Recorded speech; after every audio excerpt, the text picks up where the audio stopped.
from out.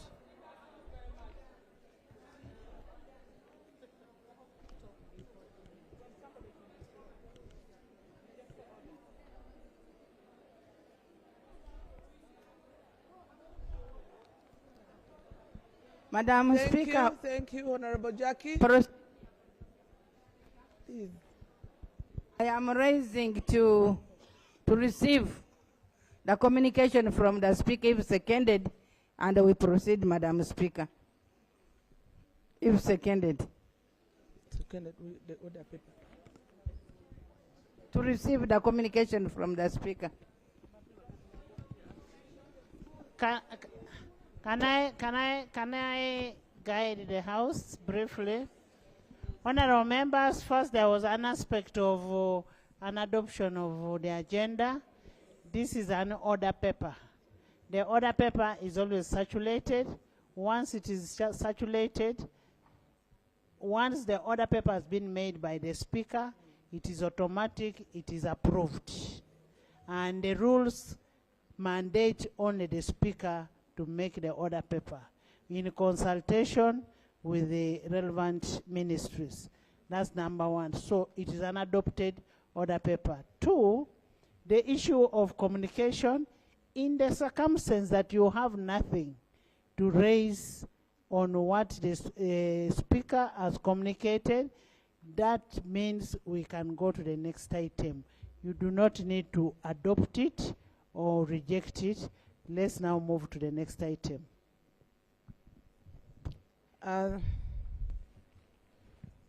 Perhaps I also want to guide that when you speak, when you stand up to speak, kindly mention your name. We need to know the person on the microphone, speaking on the microphone. Clerk, next item. Item number 4, statement by the Minister on the commemoration of the International Women's Day, 8th March 2025.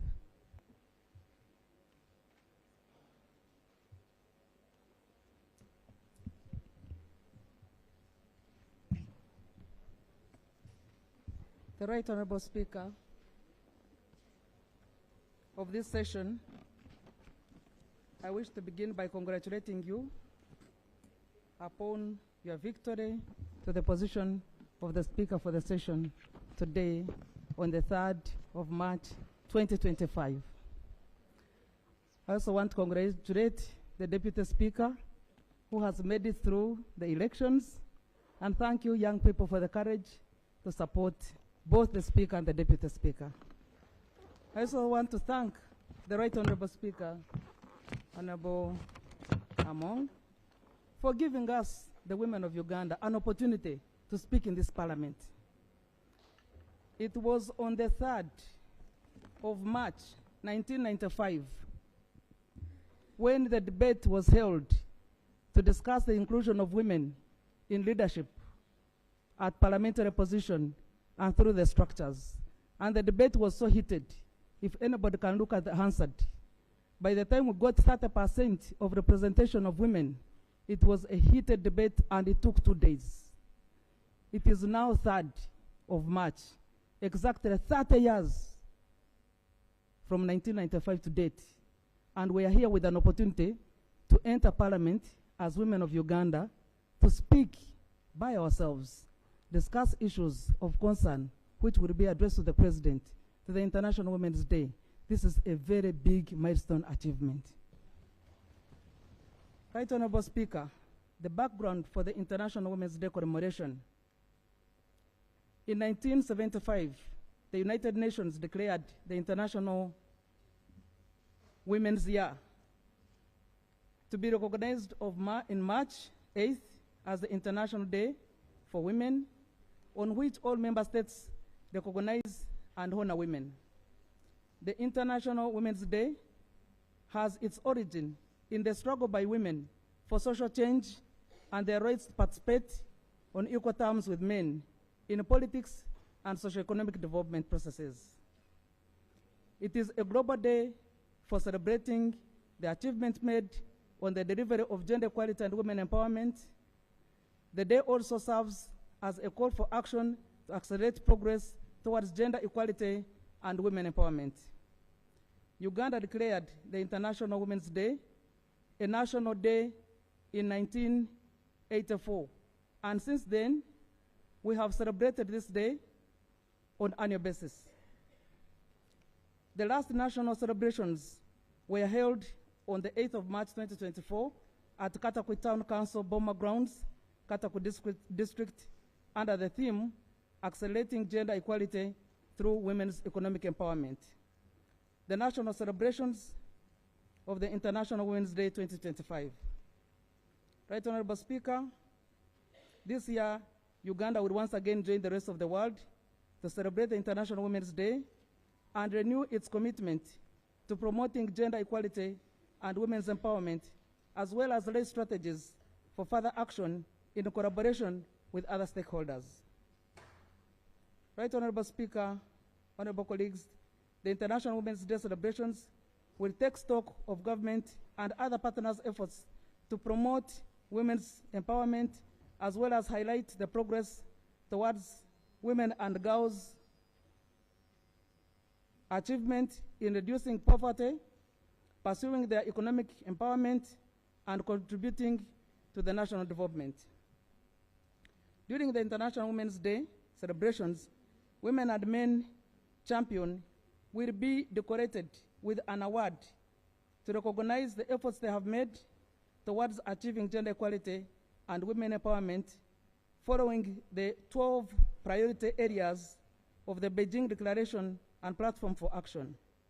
And these specific 12 areas include women and poverty, education and training of women, women and health, violence against women, women in armed conflict, women and economy, women in power and decision-making, institutional mechanisms for women's advancement, human rights of women, women and media,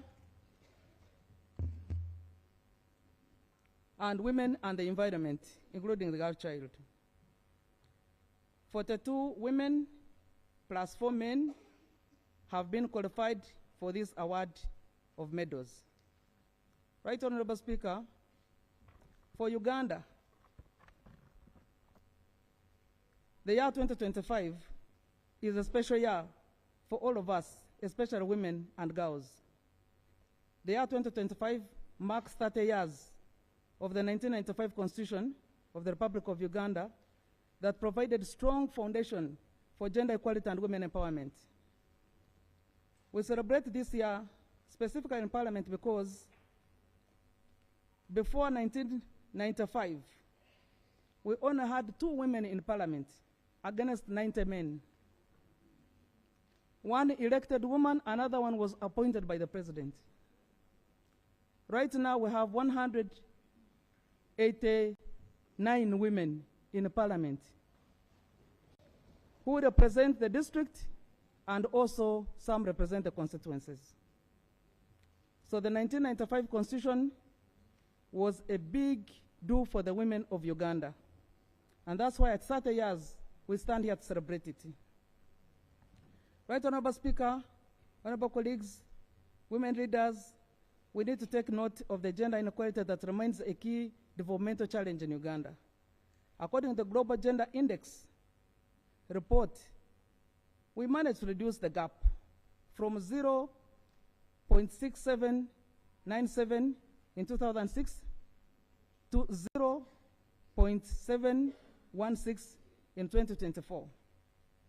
Whereas we have been able to reduce the gender gaps, you can imagine that we are still ranging in a 0 point.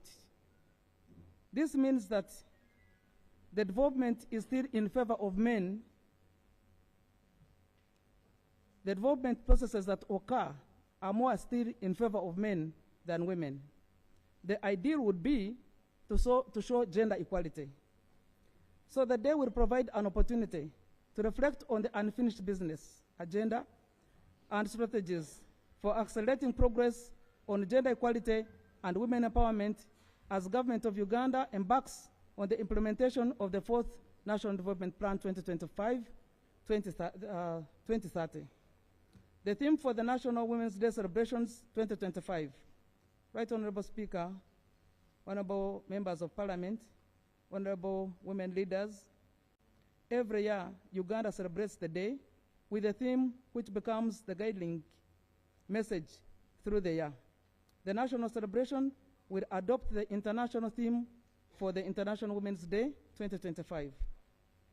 The 2025 International Women's Day will be celebrated under the theme, which is global, Accelerate Action for Gender Equality. The theme calls for bold and strategic interventions towards the gender equal future. And I think our presence here emulates the strength with which we want to take this theme further. The theme is relevant in light of the slow progress that countries have made towards gender equality and empowerment of women during the 30 years since the adoption of the Beijing Declaration and Platform for Action in 1995. The Beijing Declaration and Platform for Action is a global agenda for gender equality and women empowerment. The 30th anniversary for the Beijing Platform for Action and the Constitution of the Republic of Uganda, 1995, therefore presents an opportunity to define strategies and bold measures to accelerate gender equality, taking advantage of the existing opportunities, as well as address the existing and emerging challenges. The theme for the International Women's Day 2025 is aligned with the theme for the upcoming 69th United Nations Commission on the Status of Women, review the appraisal of the implementation of the Beijing Declaration and Platform for Action, and the outcomes of the 2023 special session of the General Assembly.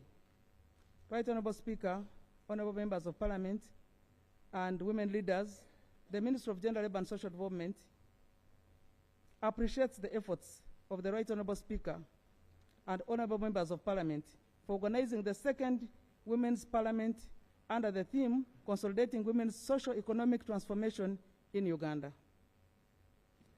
This is a clear indication that Parliament supports the work of my ministry, and I pray that this theme will continue to remind us of the centrality of the urgency of investing in the women's socio-economic transformation if we are to achieve sustainable human development agenda. I want to take this opportunity to thank the Speaker once again. In the last session before we were elected into before our elections took place, she made it very clear. She also raised a big sound to clerk to Parliament, and I think brought it to our attention as members of Parliament, the sitting members of Parliament, and also you as leaders, that every 6 months we shall always come and take review, take stock, bring ourselves together, look at the challenges, and begin addressing them. And the more regular we meet, I think the more we get to the real issues and address the challenges. Right Honorable Speaker, honorable members of Parliament, honorable women leaders, our prayer is that the experiences during the second Women's Parliament will inspire and build confidence for efficient participation in the forthcoming elections. Women, please register to vote. Stand up and contest for all positions of leadership, especially the mainstream positions. It's 30 years since affirmative action was passed to legislate to give a woman an opportunity, but one woman to represent a district. But it left an open door for anyone, male or female, to contest on the open seat. We have not had more than 20 women making it to Parliament on the open seat in the last 6 elective periods.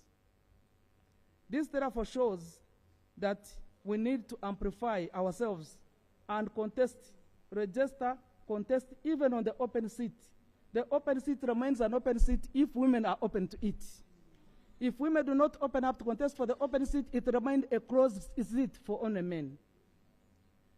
Let us support and vote for fellow women. This is the only way we can continue to break the glass ceiling. We have to take leverage of the numbers. Women constitute more than 51% of the total population. So if women chose to vote for a woman, the woman would make it. Let us also wisely vote using our numerical powers, but also negotiate for the numerical powers that we have through the vote to ensure that gender issues are addressed by whoever we vote. Right, Honorable Speaker, honorable members, while Uganda has made significant progress on promoting gender equality and women empowerment over the last 3 decades, there still exists a number of inequalities that we need to address, leveraging on the opportunities that we stand for gender equality and women empowerment. One of those, let me highlight a few of the persistent challenges that we still face. There is persistent poverty, which is reflected in the face of a woman. According to UBOS 2022, 50% of the families are headed by women, compared to 39% of the families headed by men, the family households. This brings a tilt and a shift because we have always known that men are the heads of families. But now women are heading 50% of the households.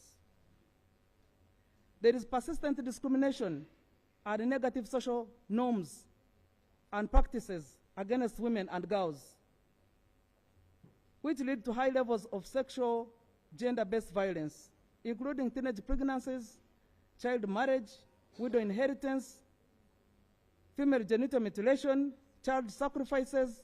All these things still happen within our communities, and we need to stand out very strongly against them. Don't be comfortable under the guise of culture. There isn't a culture that wishes to kill its own people. There isn't a culture that grows backwards. And cultures are transitional. Cultures change. And they change with the economies, they change with generations. So all those inequalities had been outlawed. The Penal Code, the Constitution, the number of the legislations we have in this country are sufficient to undo all those inequalities that have always occurred under the guise of culture and sometimes religion. Resource constraints for social development sector. We have limited attention to gender and women's issues across sectors in the formulation of policies, the implementation and programs and projects. While on the legislations we have done well to legislate against all the social inequalities, implementation becomes a challenge because of the limited resources. I am sure even in the districts, the sector for gender is the one that receives the least money. It is not that the minister wishes to give you little money. We also get less at the ministry level. And therefore, this gives us a platform for open discussion that we need to advance more resources for gender equality and women empowerment. Data gaps on gender equality and empowerment of women. There is limited information about how many are disabled youth or male and what disabilities do they have. Limited data about how many women are there with education qualifications lying idle, how many women are there in the information sector, in the media. So that data gap is one thing that we need to address by combing to get all the data from MDAs. There is a backlash on resistance on gender equality and women's empowerment.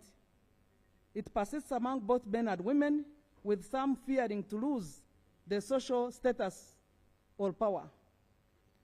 Whenever you advance issues of women, people will say, God created it as such. But God created men and women and blessed them all, meaning that he wished them all well. And he did not say that one is less of a human being. So we need to look at the backlash and strongly challenge the backlash and the causes of such backlash. We need to prioritize priorities for the next 5 years, 2026-2030. Right, Honorable Speaker, honorable members, we need to update you that Uganda has identified sets of priorities for the next 5 years, which are in the 4th National Development Plan. They include improvement of women's livelihood and economic empowerment through the following interventions. We shall scale up the grants, capitalize land fund, enforce laws for the world of work. We need to develop decent world of work for both men and women, where women are not harassed at work. We have capitalized the land fund. Women have now access to land, which is breaking the previous norm that where women would not own land. In Uganda, women, for as long as they have the resources, they can own as much land as possible. As you conclude, Honorable Minister, I want to manage time.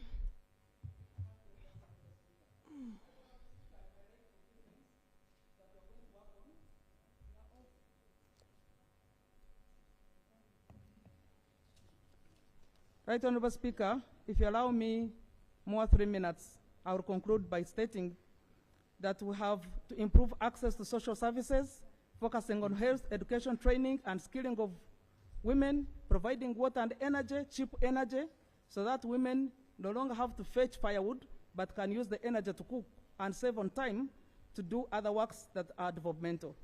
We shall strengthen government and accountability for gender equality and women's empowerment through courtesy, building strong women institutions. We shall build mindset change, because sometimes when you stand up for a woman's interests, it is women themselves that pull you down, that this is a space for men, please don't rise up. So we have to do mindset change for women to understand and appreciate that they have the right to stand and continue standing for the right cause for women's empowerment. Elimination of gender-based violence and promoting women's rights is critically important. We have to promote women's efficient participation in public life and decision-making. We have to strengthen women's peace and security agenda and negotiate in areas where there is conflict for women to be free.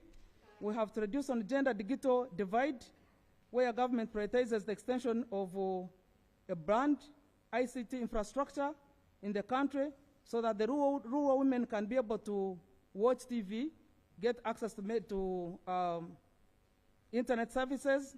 Even in schools, they are able to read and write and do much of the studies at home. We have to do more involvement of women in tourism, hospitable sites. And right, Honorable Speaker, as I conclude, we need to support Parliament to improve and domesticate finance towards gender equality and empowerment of women, especially in the districts. We need to put more resources for these young leaders who have been elected, all women leaders who have been elected at various positions of responsibility in the districts, to get resources for them to be seen, to implement, alongside with the Ministry of Gender, implement government programs.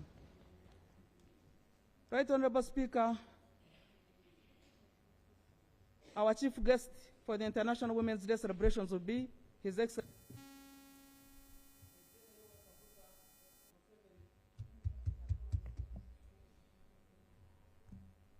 Right, Honorable Speaker, the chief guest for the International Women's Day on the 8th of March 2025 will be His Excellency the President of the Republic of Uganda, General Yoweri Kaguta Museveni, a friend to women. He has never missed since 1986 to attend to the Women's Day celebrations, and there we're certainly sure that he will be with us. The venue for the National Women's Day celebrations will be in Chankwan's district, Butemba Town Council, at Bukwiri Church of Uganda Primary School. Preparations are on the way. Right, Honorable Speaker, the Ministry of Gender, Labour and Social Development takes lead in guiding all the other organizing committee members who are drawn from all MDAs and civil society organizations, the private sector, including the district local government. All local government KCCA will also join us. Right, Honorable Speaker and honorable colleagues. The 1st of March marks the beginning of the Women's Week from the 1st to the 7th of March. So we have lined up a number of activities, and this is among the number of activities that we have up to the 7th of March, when we shall be working to Chankwas celebrate the International Women's Day. Right, Honorable Speaker, as I conclude, the Women's Parliament should be an annual event during the Women's Week. I beg to propose that we have the Women's Parliament annually as a precursor event every year before we celebrate the Women's Day. We pray that Parliament commits to implementation of the Women Compact that has been adopted, that includes a call for all the responsible ministers, departments, and agencies to allocate resources for the effective implementation of Women's Compact.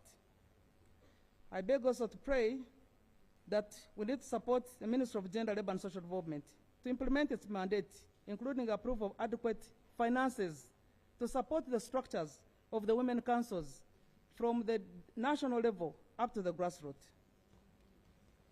Right Honorable Speaker, we have been lucky that the last year was supported at least with about 5 million shillings to celebrate our International Women's Day.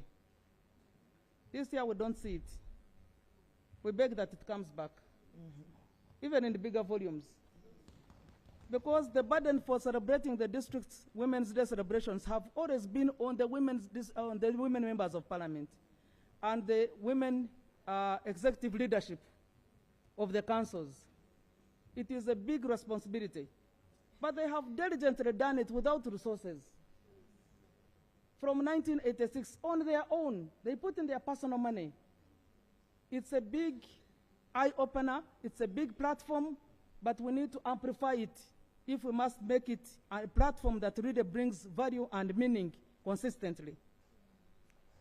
As I conclude, I want to welcome you, honorable members, honorable colleagues, to the International Women's Day celebration in Chankwanzi. Come in big numbers. Come with your husbands. Let us not speak alone. For those of you who have husbands, come with them, so that we are not speaking to ourselves, but we are speaking to our partners in the struggle to achieve gender equality and women empowerment. I beg to submit, Right Honorable Speaker. Thank you so much, Honorable Minister. In this session, we are supposed to spend 30 minutes, but it looks like we are only remaining with 10 minutes, yet we have to deliberate on her statement. And I want to give only 3 honorable members to deliberate on the statement, but I also want to remind you that the proceedings of the House are being captured on the Hansard. So when you stand up to speak, please begin with your name. Otherwise, your contributions will not be captured on the Hansard, on the records. So please, you stand up. And we are giving 2 minutes. Yes. Thank you, Right Honorable Speaker. I am called Kabasingus Shamim from Fort Portal, Female Affairs Secretary, representing Fort Portal at the National Youth Council of Uganda. Sorry? Madam Speaker, I would like to move a motion requesting all the honorable members of the 11th Parliament to move to the gallery and give space to our members of the day. I'd like to submit.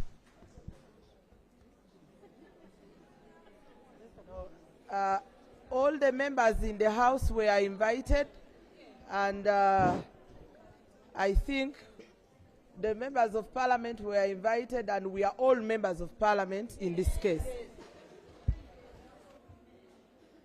So feel comfortable, please. Okay. Okay. Please, Nancy. Okay. Right Honorable Speaker, thank you so much for the deliberations. By names, I'm Hawahangire Des Liz. I'm the Female Youth Councillor from Chikube District. And I would like to comment on the speech, the minister's statement. First of all, in absentia, I'm going to give thanks, a vote of thanks to His Excellency Yoweri Kaguta Museveni, because he has really indeed moved this theme of the year to accelerate action for gender equality. Why? Because he has always been giving State House scholarships to young people of Uganda, in that helping them to get education and better their future. By myself, I'm a beneficiary. I'm a pilot in training, and I'm the first female guild president of East Africa Civil Aviation Academy. And today, I would like to propose that the Parliament sitting, that we resolve that the Parliament of Uganda should come up with a scholarship scheme to support a girl child from humble backgrounds, because getting these State House scholarships are always hard, but there are the different courses that really are so hard to educate yourself. So the Parliament of Uganda can come up with a scheme to help this girl child from a humble background to acquire education. So I would like to request that the people sitting today, the honorable members of Parliament, let us support this, and we task the Parliament of Uganda to come up with this scheme so that our girl child gets really a better education. Thank you so much. We need more lawyers like Honorable McLean. We need more female pilots like myself. We need more doctors. We need more of them. Thank you so much. Excuse me. Thank you, Madam. I have not picked. I am picking. I don't know how the microphone will reach.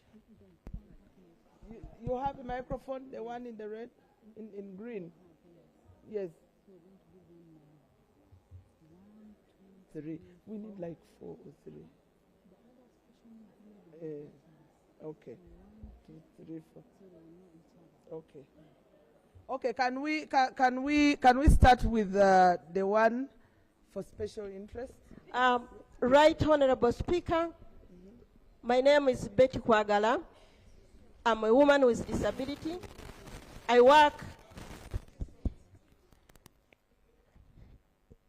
Are we together? Right Honorable Speaker, my name is Betty Kwagala. I work with Positive Women with Disabilities Uganda. It is a network of women and young women with disabilities living with HIV. First of all, I want to appreciate the government for the affirmative action that at least people with disabilities, our voices are somehow heard. The reason why I want to speak now is the issue of equity and inclusion. When I looked around, we are only a few, like 3 or 4 women with disabilities in this second parliament. I want to propose that in the third parliament, let's give opportunity to female councillors with disabilities also to participate and raise issues on behalf of rural women with disabilities. Secondly, I want to propose that wherever there is an opportunity, for example, when you look at the theme is talking on economic transformation on women. But when it comes to women with disabilities, we are lagging behind. We try to raise voices, but our voices are not heard. Voices are not heard when I'm a deaf person and I have no interpreter. Then my issue will not be taken. Then there are a number of opportunities whereby women with disabilities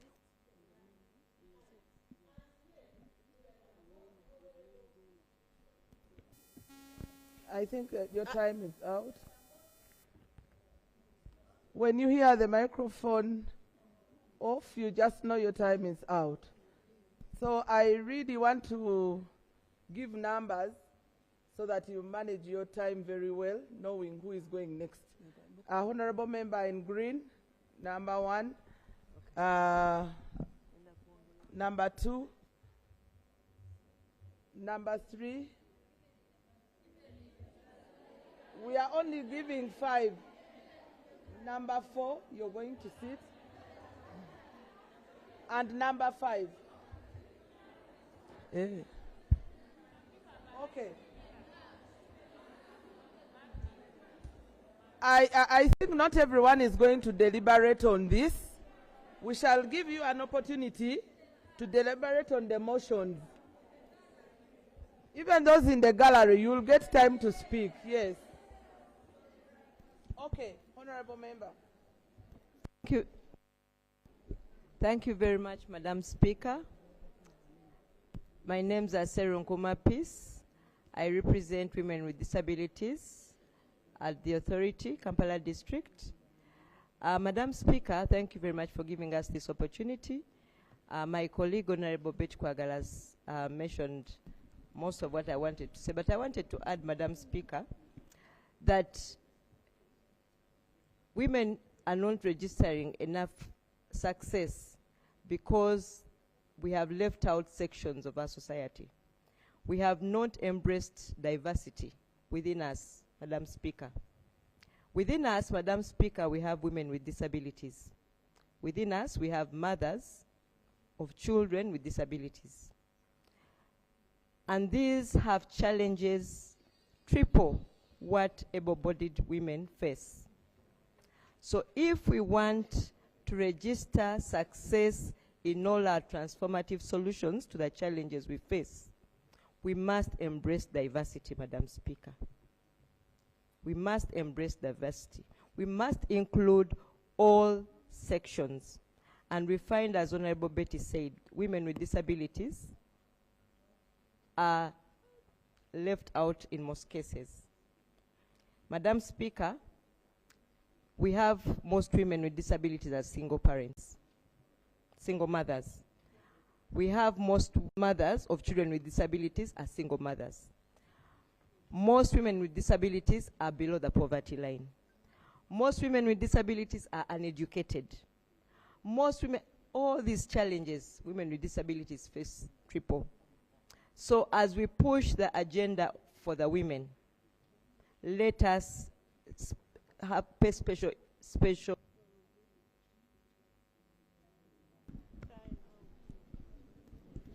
Thank you. Honorable Member. For catching my eye, Hayongo Maimuna is my name. I'm the chairperson, Women Council, Namisimba District. Honorable Member, I want to talk about the projects. You mentioned about the projects which benefits the women from the grassroots up to the higher level, and even Minister also mentioned about it. I want to take this opportunity to appreciate the Parliament of Uganda and also the President of Uganda for having these projects for us. We've been having youth livelihood. That one, it had an impact. We also had the web. It also had an impact. But Madam Speaker, the one which has caused the impact enough, it's PDM, and we want to appreciate for that. But Madam Speaker, I want to comment on GROW. GROW, the women, we only had the name GROW, but we have not known how GROW works.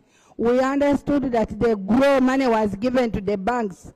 We only had, and we have not seen any single woman who has accessed the GROW money.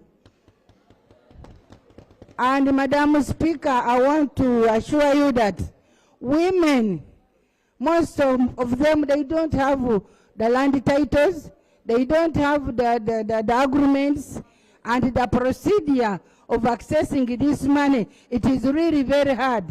So we don't know whether this money came really to assist the women from the grassroots.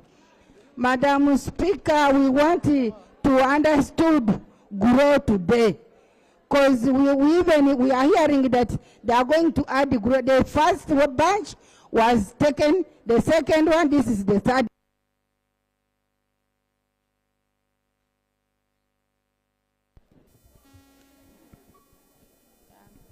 Thank you, Madam Speaker. Madam Speaker, I'm known by the names Honorable Nam Ivtian, Female Youth Councillor Molata. I want to add my voice on the issue of State House scholarship. Madam Speaker, this scholarship has been going around and it has been benefiting people, but not the right people. Why is it not benefiting the right people? It's just maneuvering around State House people and the white-collar people. This education support system is not reaching the really needy girls and the rural children. If it's reaching in the rural area, you'll even find that it's reaching again to a rich man's home. Madam Speaker, I want this House to develop a strategy whereby if someone is applying for the scholarship, there's a background check that is done to verify if this person is really from a humble background. And it should not only be that you've really supported the government so much that they will give you the State House scholarship. I beg to submit. Thank you. Thank you, Madam Speaker. No, it's this one. We have this one and we are getting 2 from the gallery. Please, Honorable. Madam Speaker and honorable members in the House. Can we spare time? Can we give her an opportunity? Then we go to the gallery. We shall get 1 from here and 1 from here. Yes, proceed. Madam Speaker and honorable members in the House, my name is Stella Kijai Lajiri. I'm the Minister for Youth, Gender at K. Kwara Acholi Chiefdom. I'm the youngest person serving as a member of District Land Board of Noya District. Madam Speaker, I heard the minister speak about empowering young women in politics. But I must say, this is just a dream. On 8th March 2023, the UN Secretary General, Antonio Guterres, stated that gender equality could take 300 years to be achieved. Do you know why? These are the reasons. 1, discrimination from fellow women. We witnessed it today. Women are being discriminated on the basis of age, on the basis of financial instability, which was not created by us. Externally, when you look at the structures, how many women are appointed in positions? We must appreciate we are there. But there is representation and meaningful representation. Are we meaningfully participating in politics?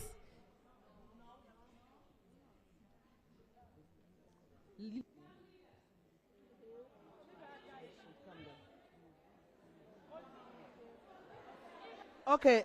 When your microphone goes off, just know your time is over. The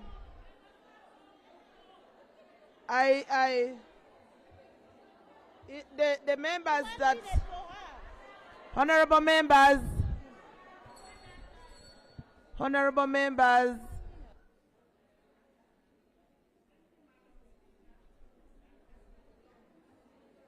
you switch on the microphone.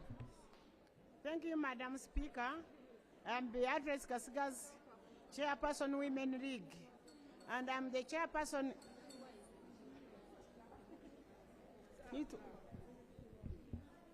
Thank you, Madam Speaker. I'm Beatrice Kasigas, Chairperson Women League, and I'm also a chairperson LC3. I have served my 3 terms. I was standing with men, and I get 99%. So I'm requesting you women stand with men. And another thing I'm requesting, Madam Speaker, you have organized this parliament. We are requesting to meet our excellent president one day, and we talked to him, and we explained what we are doing. You see, they are giving medals, but we women who have worked hard, we are not getting medals. Why? We are requesting that one. We are requesting one day, arrange for us, we meet the president. And the last one is, let us join each other and we mobilize, we tell the parliament, the Madam Honorable Minister, who is here, give us your report, and we are requesting you to give us funds so that we can go down to the grassroots women and we train them about the gender, and we train the men about the gender. And even our kids in the schools, they can start knowing about the gender so that it can help us when they are growing up. They will be understanding each and everything. Thank you. Okay, thank you. I have been informed that the members who are going to deliberate from the gallery, you cannot, I'm picking one from this side, one from here, and one from there. And you're going to come down. We don't have microphones that you will use. You come down, and you come down. Yes. The one honorable member in blue, come down, 3 of them. But as they are coming, please. You see. Yeah. Right, Honorable Speaker. I'm called Lillian Babli, and I'm the Executive Director for the Network of Women in Politics. I rise from Entebbe.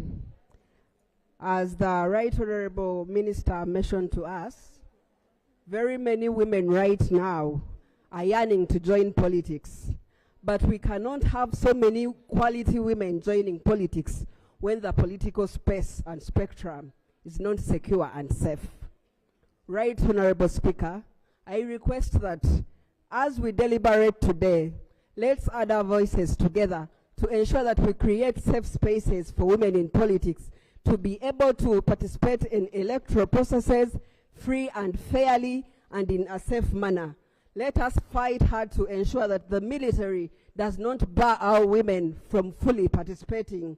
Let us overcome the sexual violence that is drawing away so many women from politics.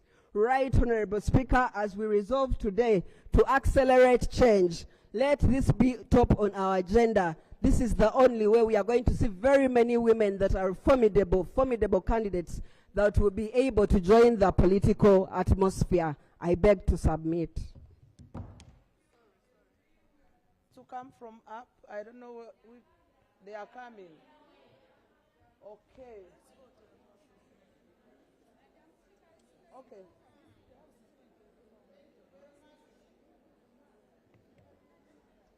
Thank you very much, Honorable Speaker. Right, Honorable Speaker, my name is Grace Otim. I am the Chairperson, Women League, Dokolo District. Honorable Speaker, my interest in the area of gender-based violence, as you stated, you the Minister of Gender. We are suffering a lot with our girl children, the one who got married. Even in the right way, you find the man is almost, they are killing them inside the house. What is the government planning on the men? Those one who wanted to kill our girl children. They are suffering a lot, but inside there, we need to get, the government should come out and get a way of solving the problem of the women, the young women who got married, because they need to stay with their husband.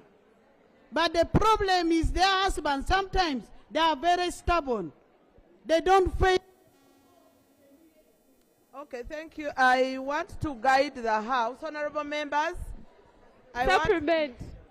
Honorable members, I want to guide the House that we have 4 motions. And I'm seeing a situation whereby you are deliberating on exactly the motions that we are going to have in the House. Can we wait for the motions, then we can get time? Those that have not had an opportunity to deliberate on the minister's statement, you're going to have time to deliberate on the motions. Please reserve your comments because we need your contributions when the motions have been moved. Kindly bear with me. And I want to, okay, as we proceed, because I want to recognize the members of parliament because it was raised. We have members of parliament. You can first sit. We have members of parliament here. Can I see members of parliament who have joined us? They have gone out. They failed. Okay. Can we please clap for them? Thank you. Thank you so much for standing with us, for joining us in this very special session, and you've made us proud.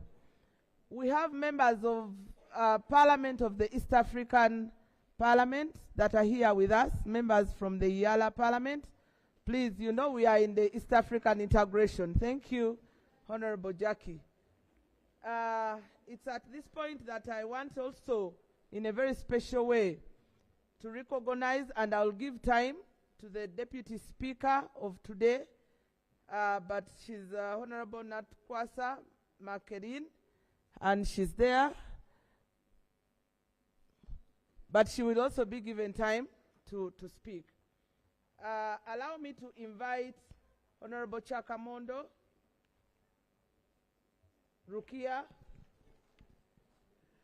Thank you, Madam Speaker. Because of time, I have to be very brief.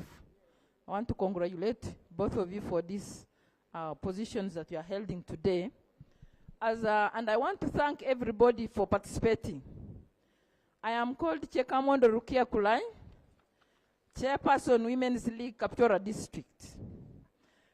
Madam Speaker, as a former Minister of Finance, I want to say that we as women cannot speak about economic empowerment without health. So I'm requesting that we urge government to increase funding to the health sector to ensure that health facilities are facilitated with facilitation of equipment, with human resource, and for health and medical supplies, and the end maternal deaths, which are avoidable. You know that without health, you cannot talk of development. You cannot even talk of economic empowerment. So the second issue that I'm also requesting on behalf of women, we have had our sister who is disabled. We have had parents, mothers who are single. Another thing that we urge government to provide for us is enact the National Health Insurance Scheme for all. So that whether you are where and you have that health scheme, you go with the card to the hospital and get treatment when government has paid this money. So it is something that we... Okay, thank you so much for that contribution. The ones we selected from the gallery are here with us. Can we give them time? There are only 4. I'm reducing the time. Please come.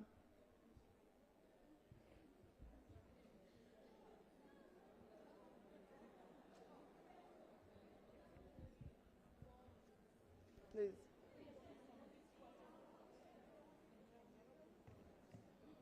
Thank you, Madam Speaker. I'm by the name Honorable Joanna Kena. I'm presenting people from Gulu City. Madam Speaker, I have an issue of gender-based violence on young girls. You find young girls, they have been harassed, and they have nothing to do. They pregnant them. After pregnanting them from school, they just abandon them. I beg the August House to stand with the single mothers always to take back those young girls to school, because they have problems all the time and they have nowhere to go. Single mothers always are in big problems. I have no more to say, but to say thank you for everyone which they have come this side, for everything, the commitment which you have done. My fellow councillors, thank you so much. I have more to say, but not at this time, but to say only that. Okay, thank you. We need thank you, Honorable Member. I do appreciate. Of information, Madam Speaker. I do appreciate my speaker. Okay, thank you for the good Point work of which you have information, done. Madam Honorable Speaker. Yeah.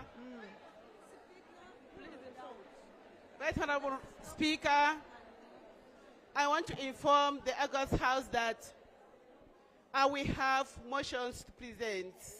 There are about 5 items on the order paper. Yes. I'm therefore requesting the honorable members to give time for this motion to be presented so that we discuss it.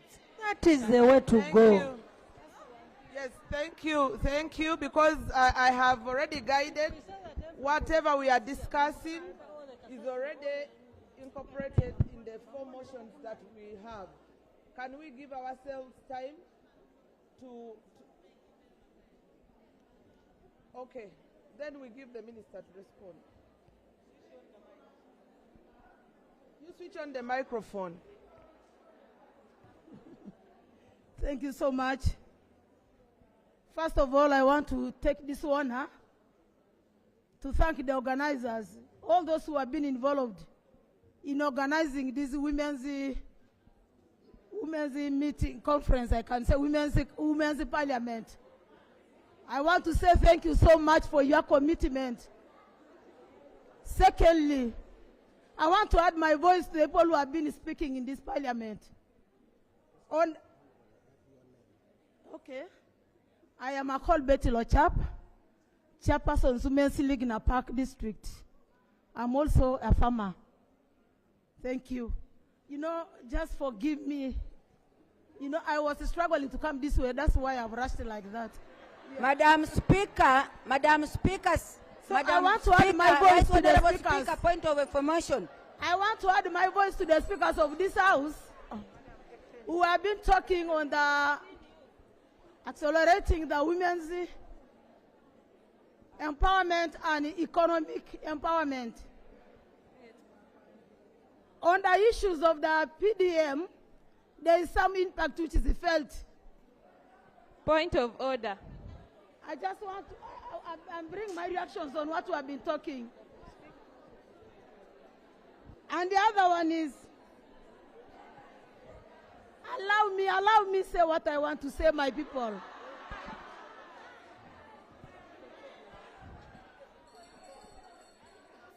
Honorable members, can we give her time? She's Point protected. of order, Madam Speaker. Point of order. No, we're not going to ask. Order.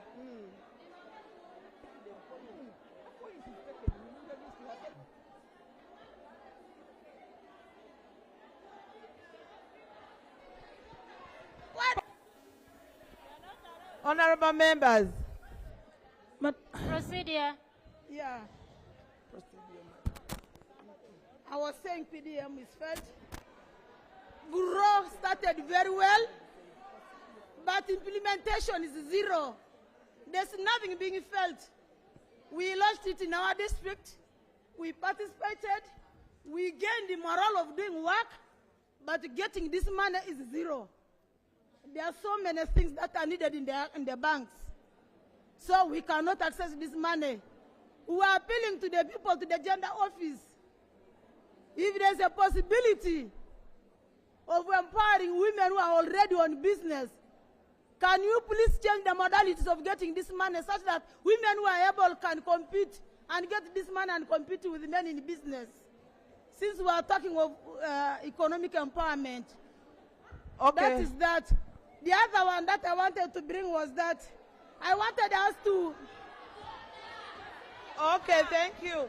Order. Honorable members, can we put the House to order?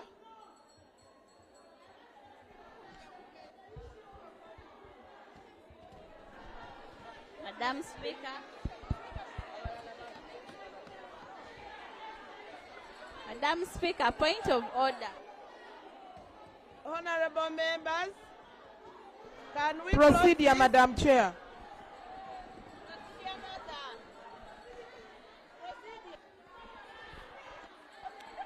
Okay, Sergeant, honorable members, I want to remind you that we have been deliberating on the minister's statement. It is at this point that I want to invite the minister to respond, and we No, madam. go to another item. Yes, Thank you. yes.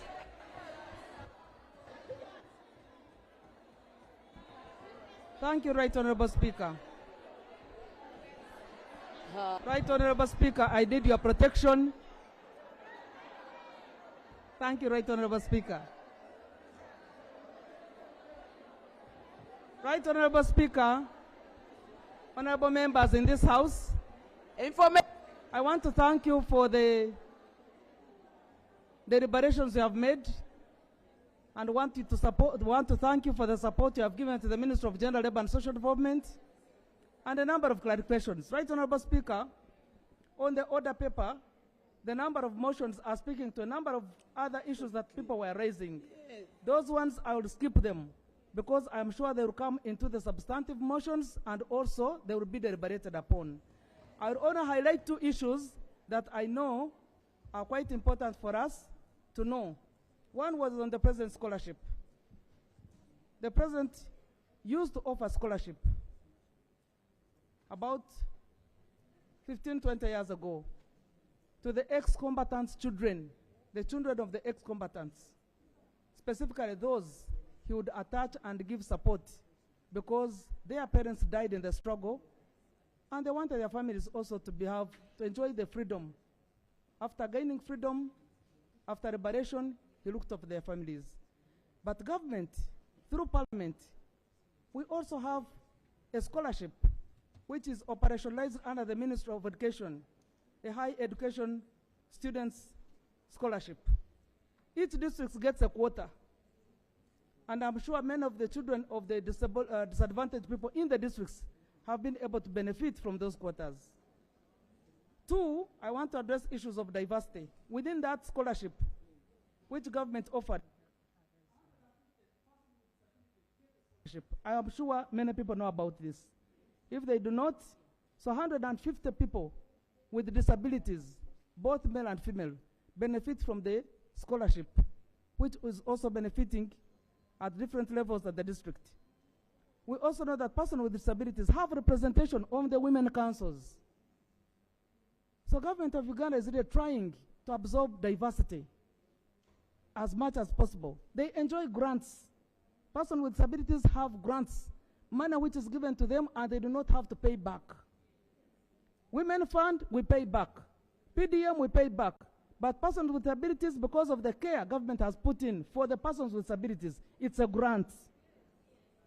Elderly persons also receive a grant, which is called Social Protection Grant for the elderly persons. Free, 225,000 shillings per month. So that's how government of Uganda has chosen deliberately to support diversity. The second matter that I would wish to address, Right Honorable Speaker, is on GROW. GROW is a big subject. It requires a substantive discussion. If I mix discussions about everything to do with GROW, because I can see many people want to know and understand much about GROW. To begin with, in principle, GROW was targeting women who have money. Women who have businesses that have been tried and that have been successful. So GROW is for the rich.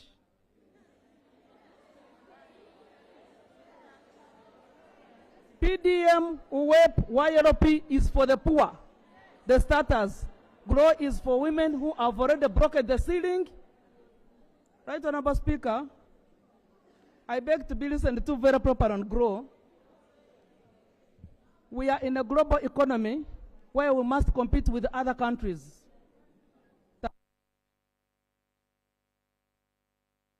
A level where women negotiate with the government to get more than 40% of allocation of businesses to women. We wanted our women in Uganda also to begin getting that support. We wanted to negotiate with the government that 40% of the businesses that are conducted in the private sector are awarded to women. When we are competing for awards, women should also be able to stand to compete for awards in construction. We had not yet reached there. So we went to World Bank and convinced all partners over there that we need a grant to grow businesses in Africa. Uganda is one of the 3 countries that were able to achieve the grant of GROW. And our strong motivation was the based on that 40% of the businesses in Uganda are owned by women.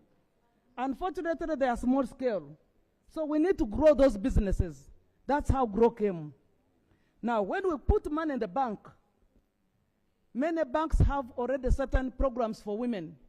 You know Superwoman in different banks? So for them, they are using 2 billion shillings per day. When we gave Centenary Bank 6 billion, it only took 3 days for the money to be depleted. It's not that women did not get it. Women got it. We evaluated recently. When we get to meet and discuss all issues about GROW, because we want you to go back home with sufficient information about how GROW operates. So we have evaluated how many women were able to get money from GROW from the different banks. They have already given us a matrix. When we meet in another session where the commissioner responsible for GROW, and the minister is also Honorable Anyakun. GROW is under labor, it's about under entrepreneurship. But she's going to present a paper supported by technical people where all these different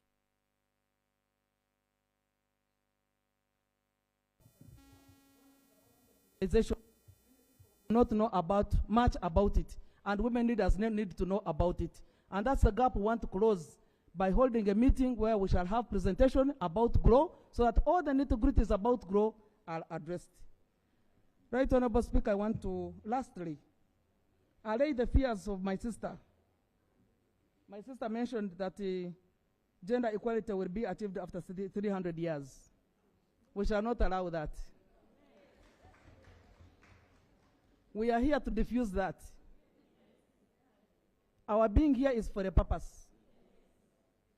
If that was mentioned by the Secretary General of the United Nations, he was giving a generic statement for other countries, not Uganda. Uganda, with the presence of women I can see here, are very determined to ensure that we achieve gender equality very soon.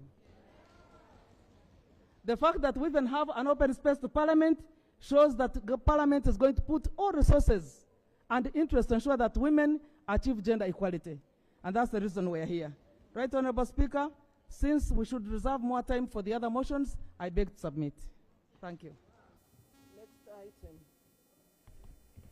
Item 5, motion for resolution of Parliament urging government strengthen and enhance opportunities and access to education for the girl child.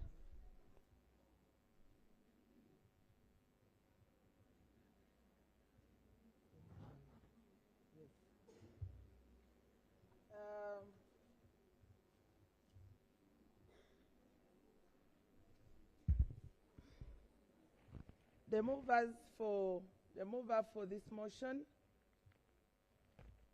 is Honorable Mastula Namato.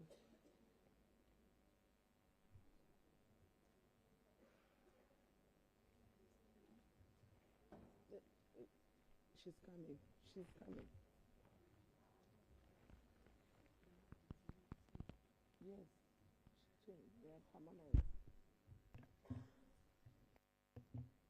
Thank you, Right Honorable Speaker. Honorable Members of Parliament, my name is Mastula Namatovu, the National Publicity for the National Women's Council and the Chairperson, Kamuli District Women's Council. Madam Speaker, I would like to thank you for this opportunity and also thank the Parliament of Uganda for enabling the women of Uganda to be here to discuss issues that will benefit them and our young ones. Right Honorable Speaker, I beg to move a motion for a resolution of Parliament urging government to strengthen and enhance opportunities and access to education for the girl child.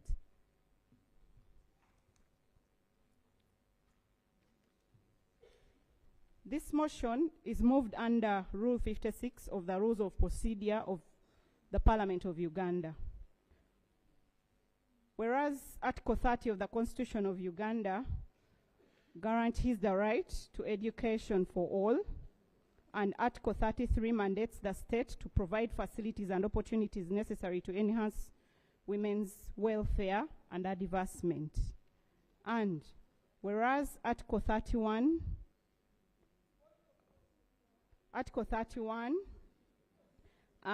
Section 1 and Article 34, Section 4 of the Constitution prohibit child marriage, and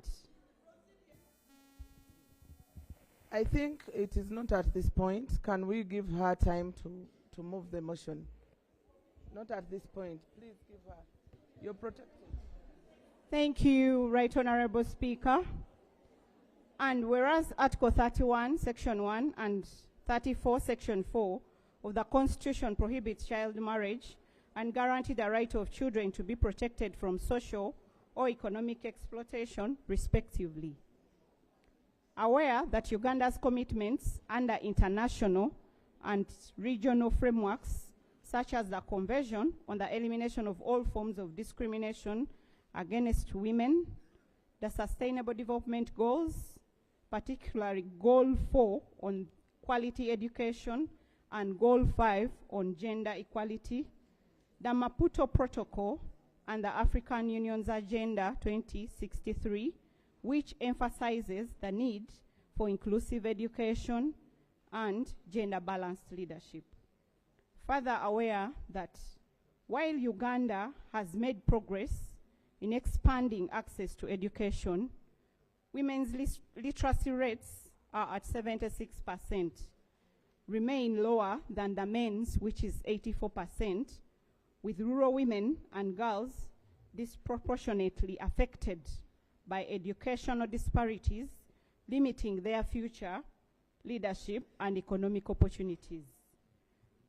As members of Parliament, we are concerned that despite Uganda's legal framework, issues of child marriage and teenage pregnancy remain prevalent, with 33% of women aged 20 to 24 married before the age of 18 and 24% of adolescent girls aged 15 to 19 having begun childbearing. According to the Uganda Demographic and Health Survey, that is UDHS 2022, and these have greatly interfered with the education of the girl child and the realization of their full potential. Further concerned that other factors such as unpaid domestic labor, gender-based violence, lack of sanitary facilities in schools, and deeply entrenched social cultural norms also hinder girls' education attainment and restrict their access to leadership roles in education, business, and governance. We are cognizant of the fact that gender parity in education is critical for national development, poverty reduction, and strengthening Uganda's democracy. Yet women and girls remain underrepresented in key decision-making spaces due to systematic inequalities in education and leadership pathways. Now, therefore, be it resolved by Parliament that 1, government strengthens the implementation of mechanisms to protect girls who become pregnant while in school, which guarantee that the girls are able to continue with their education, and there is zero policy on discrimination to ensure their safe return and stay to school. 2, government increases budget allocation to the education sector to at least 20% of the national budget, ensuring that adequate funds are dedicated to building gender-responsive infrastructure. 3, government mandates all schools to provide gender-responsive infrastructure, including separate sanitation facilities, changing rooms, and menstrual hygiene management programs to reduce absenteeism. 4, government introduces mentorship programs for women in leadership, targeting female teachers, university students, and young professionals to prepare them for high-level leadership roles. 5, government expands scholarships and STEM education programs for girls, ensuring they have equal opportunities in fields historically dominated by the men. 6, government strictly enforces policies against sexual harassment in schools and universities, ensuring accountability, measures for perpetrators, and strengthening mechanisms for reporting abusers. 7, government conducts continuous gender-sensitive training for educators and school administrators, ensuring that education systems actively promote gender equality. And 8, government agencies, civil society, development partners, and private sector actors work collectively to dismantle barriers that hinder women's education and leadership opportunities, ensuring a more inclusive and equitable future for Uganda. Right Honourable Speaker, I beg to move. Thank you. Thank you, Honourable Member. I need to inform the Honourable House that we have noted where on the order paper, the names, with concern, the names of the mover have changed, and I need to communicate this because I see this is where the concern is coming from. It was supposed to be moved by Honorable Jennifer Kangaju, but now it has been moved by Honorable Mastula Namatov. However, the content remains the same. So thank you.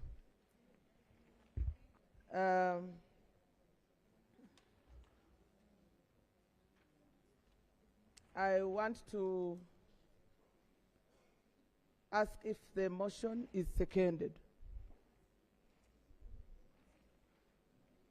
Can I see the women raising up to second the motion? Thank you so much, Honorable Speaker. I'm Namakose Idis, Chairperson of the Council, Michael District. Who doubles as the Deputy Speaker for that district. I'm standing here formally to second the motion that has been presented to us. Thank you so much. Thank you.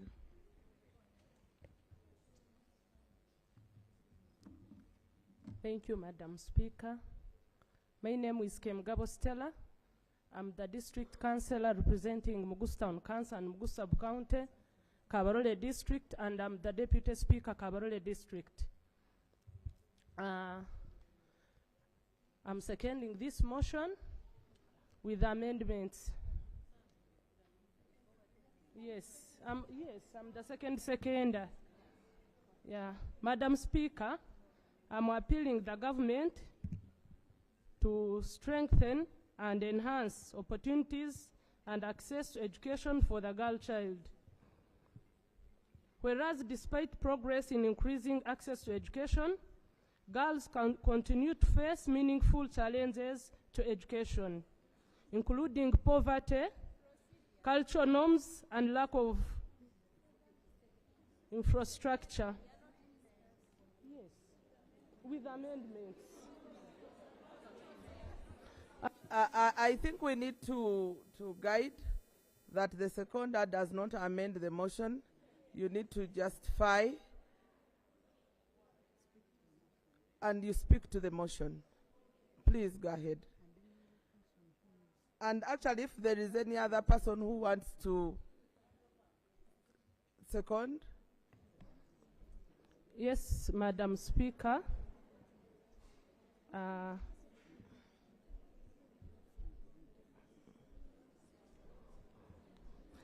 Madam Speaker, this Women Parliament is advocating for a government to increase funding for girls' education, including allocating sufficient resources to support construction of girls' schools and provision of scholarships or financial assistance to disadvantaged girls. Honorable members, I think we need to be guided very well. we need to have around 10 members to stand up and second the motion. Okay, This Madam is what Speaker, I want to say. I will come and give my... Okay, please. Okay. Honorable member, if you're seconding the motion, you can proceed.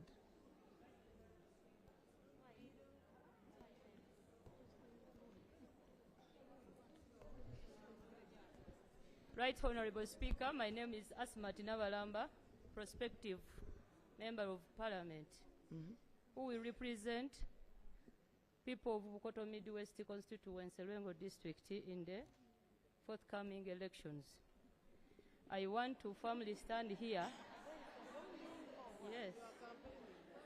I want to firmly stand here and second the motion. I thank you. Okay, I want to call upon all those who are seconding the motion to stand up.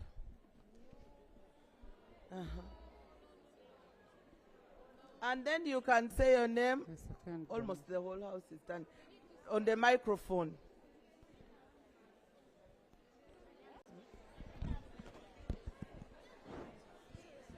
Hello. I'm Nachimera Zulufa from Chotera. I'm seconding the motion. I'm Kagoya Oliver from Bugweri. I second the motion. Thank you, Madam Speaker. I'm Barbara Ainebiona, representing female youth in Ruchiga district. I'm seconding the motion. My name is Stella Kijai Lajiri. I'm seconding the motion. Namyanja Rosemary, chairperson, Buyukwe district. I'm seconding the motion. Oh my God. I'm Serena Kaso. If your microphone is not on, please don't speak. Time for guidance, Madam Right Speaker. Honorable Speaker. Madam Speaker. Here. Hello, we are here. Madam Speaker. Honorable members, I can see as if all the microphones are on. Can we switch on one microphone at a time? We are remaining with only 4. Kabasingus Shamim from Fort Portal. I am seconding the motion. 5. 6. Yes.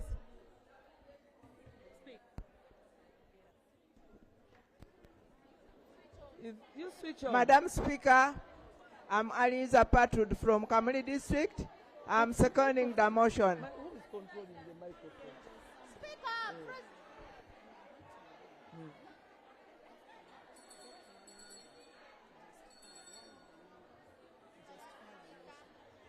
Okay. Honorable members, can we sit? I want only one person who is going to justify. I want only one member who is ready to justify the motion. If you're ready to give justification, you are allowed to speak. Thank you. Right Honorable Speaker, I'm Margaret Kabajara. I'm the City Female Youth Councillor for Porto City.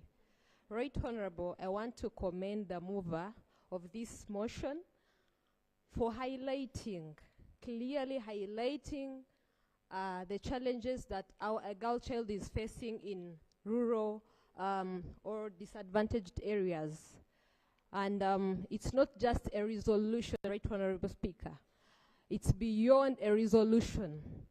I want to urge government to make sure that it comes up with a proper, clear plan of action to address all these challenges. Where I come from, Right Honorable Speaker, in Fort Portal, Kabarole, and the greater Toro sub-region, most of our girls get out from school at P7 for failure to access affordable schools, secondary schools.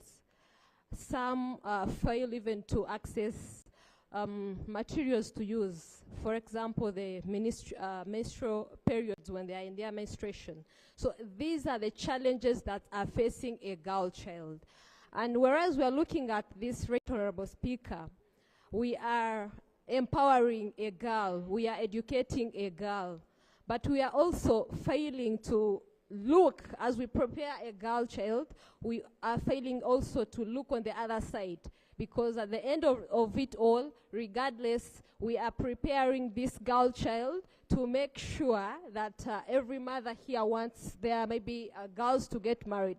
What type of a boy child are we raising? So we have to look also on the other side to make sure that the boy child is as well looked up. I beg to submit. Thank you. Thank you. I want to have 3 members from this side, 3 members from this side, 1 member from the gallery, and 1 member from this side. Those are strictly 5 members, and we close this. Supplement, Speaker. Thank you, Honorable Speaker and members in the August House. I'm called Doris Abalo. I represent the youth in the District Council of Lamour District. I want to agree with all the submissions that have been made by the mover of the motion. But however, Speaker, I want also to highlight key issues that are affecting girls in my district and all over Uganda, especially young girls whom is not their will to be assaulted sexually. Honorable Speaker, I want to appreciate the initiative and the endeavor of Ministry of Health to give provisions for medical examination for girls who have been raped or defiled. But however, Honorable Speaker, this has been a dilemma where you find a girl who is underage has been defiled by a perpetrator, but that girl cannot access medical examination in the hospital because she cannot afford a medical bill which is needed by that specific hospital. It is my... Okay, another one. No, we are on this side. We are going to come to that side. I want this one. She came from up.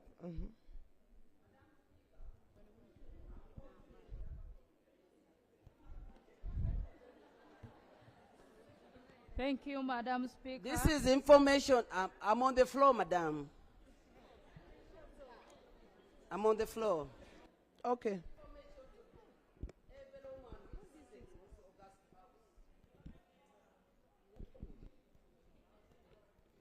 Mothers who have failed our duties at home. We are talking about girl child. But most of you don't stay at home. You leave children with house girls. When you come back home, you're on smartphone. You don't know what happens with your daughters. And now, what do you want the house girl to do? I second you. What do you want the house girl to do for your child? You are seconded, Honorable Madam. Minister.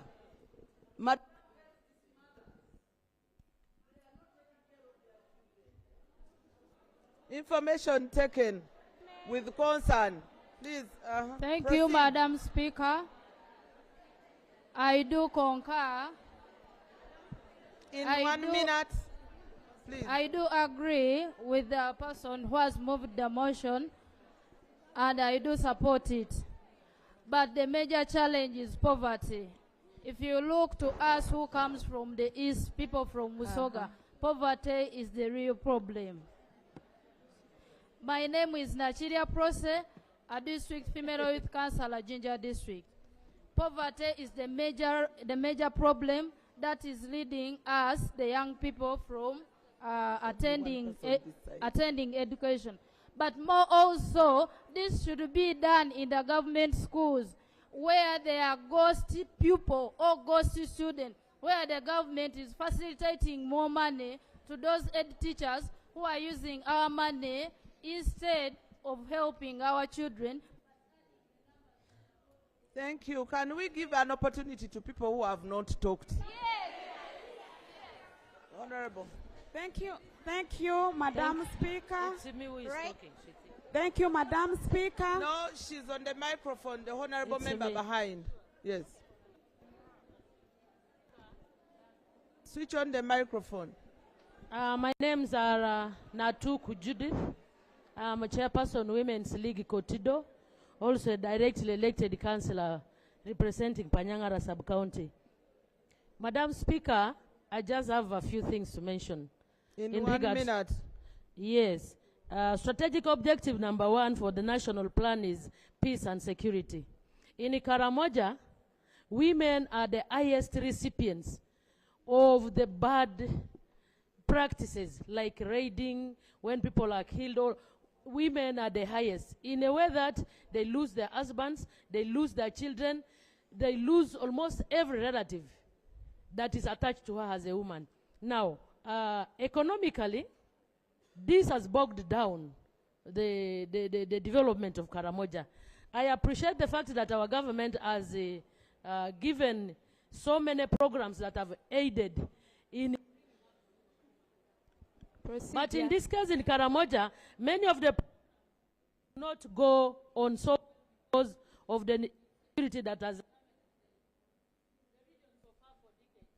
My request here is, I wish government would establish model schools to retain children, the Karimojong children, to break that chain of raiding in schools. I beg to submit. Thank you. Now this side. 1, 2, 3. Thank you. 1, 2, 3. Honorable Speaker and the members in this August House, my name is Batio Joyce from Moyo District. Honorable Speaker, I've also rise up to add my voice about the challenges faced by our girls. Honorable Speaker, I want to say that charity begins at home. The government is trying its best to empower women so that they're able to raise their children. But what I've realized the government has missed to do is financial literacy. Women are empowered, but they're failing to handle the finances. As church, our girls are left at large. So for us,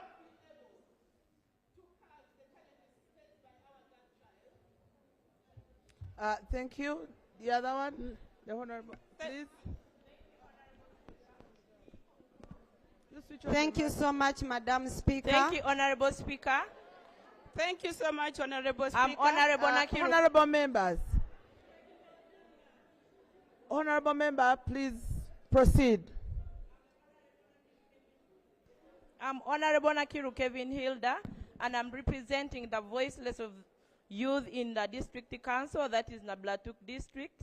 And I'm here speaking for the behalf of the girls in Karamoja sub-region.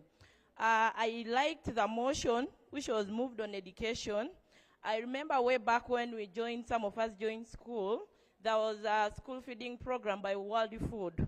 But these days, this has brought the low enrollment of the girl child in the school. But we are now appealing to government, if there is a way they could make a contract still with the World Food Program to extend at least 2 meals for these kids in school.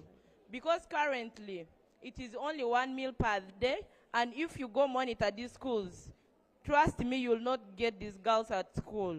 And this has really brought, when it comes to sharing of the national cake, you don't see Karamojongs rising up. There are only few, and that is the honorable.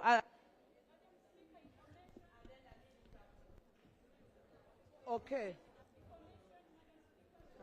Please give the info. Madam Speaker. Madam Speaker. Let honorable members, can you please give her an opportunity to give the information? I have not given you time to speak. Thank you, Madam Speaker. Madam Speaker, I'm called Ahumuza Grace, and I'm the District Female Youth Councillor, Cavalier Local Government. Madam Speaker, I would like to inform this August House that when you're being given an opportunity to justify on the motion, you stand and give reasons why you think that motion should be moved on this floor of Parliament. We shall have the right time to debate on this motion. Thank you, Madam Speaker. Thank you. Honorable member, and as she's making her deliberations, I want one person from this the side of the gallery, and here you come down and we close that. Thank you, Madam Speaker. I'm Naburo Rachel Martha. I'm the District Youth Councillor, Bududa District Local Government, and I'm the lead of government business and aspiring member of Parliament, Bududa District. Madam Speaker, I stand to justify the motion because it carries what affects all of us. In the information the State Minister for Gender gave, and the information we have is that Uganda is having 24% of the teenage pregnancies. And Bududa in particular, we are above the national level because we are at 26%. And in Amisindwa, which is neighboring Bududa district, is at 27%. Madam Speaker, it means when we are having high levels of teenage pregnancy. Okay, when you hear... 1 minute, Madam Speaker. I therefore justify that we move and carry on this motion because it is going to help us have our children to school so that we have a better Uganda. I thank you. Okay, now that we don't have people from the gallery. Madam Speaker. She moved from the gallery. Okay, only 2 from the gallery. Then we close this. Thank you, Madam Speaker. I came from up. I am also up here to justify why the motion should stand. And strictly me, I will go to point number...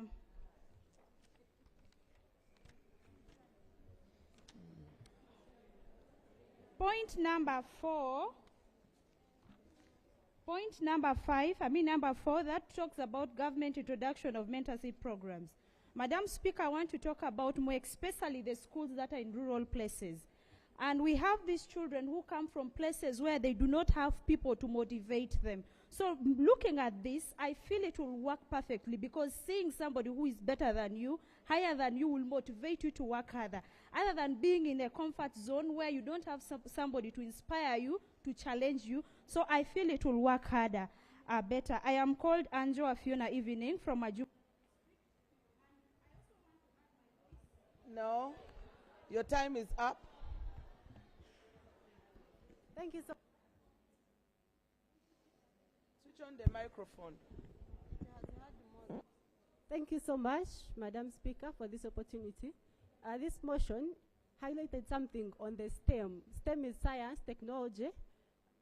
These are the male-dominated spaces that our girl child finds trouble in getting involved in them. We thank the government for the 1.5 they always provide for the girl child. And girl children are going into the spaces, but the field of work does not welcome them. That is because when you go in the field, let's say civil engineering, it is dominated with men. So when you reach there, somehow they don't give you that opportunity to compete with them because as a woman, we want to be equal, but then we have our weaknesses. You have that day in the month where you're on your menstruation period. So for them, they look at it as a drag down. You're dragging them down. So that makes you not to compete, and to them, every time maybe there is opportunity for growth, they... Thank you, honorable members. I now put the question on the motion. May those in favor say aye, and to the contrary say nay. The ayes have it. Clerk. Next item. Item 6, motion for a resolution of Parliament urging government to implement gender-responsive climate action and resilience building in support of women's efforts in the agricultural sector. Thank you. The mover is Honorable Atim Betty from Gulu.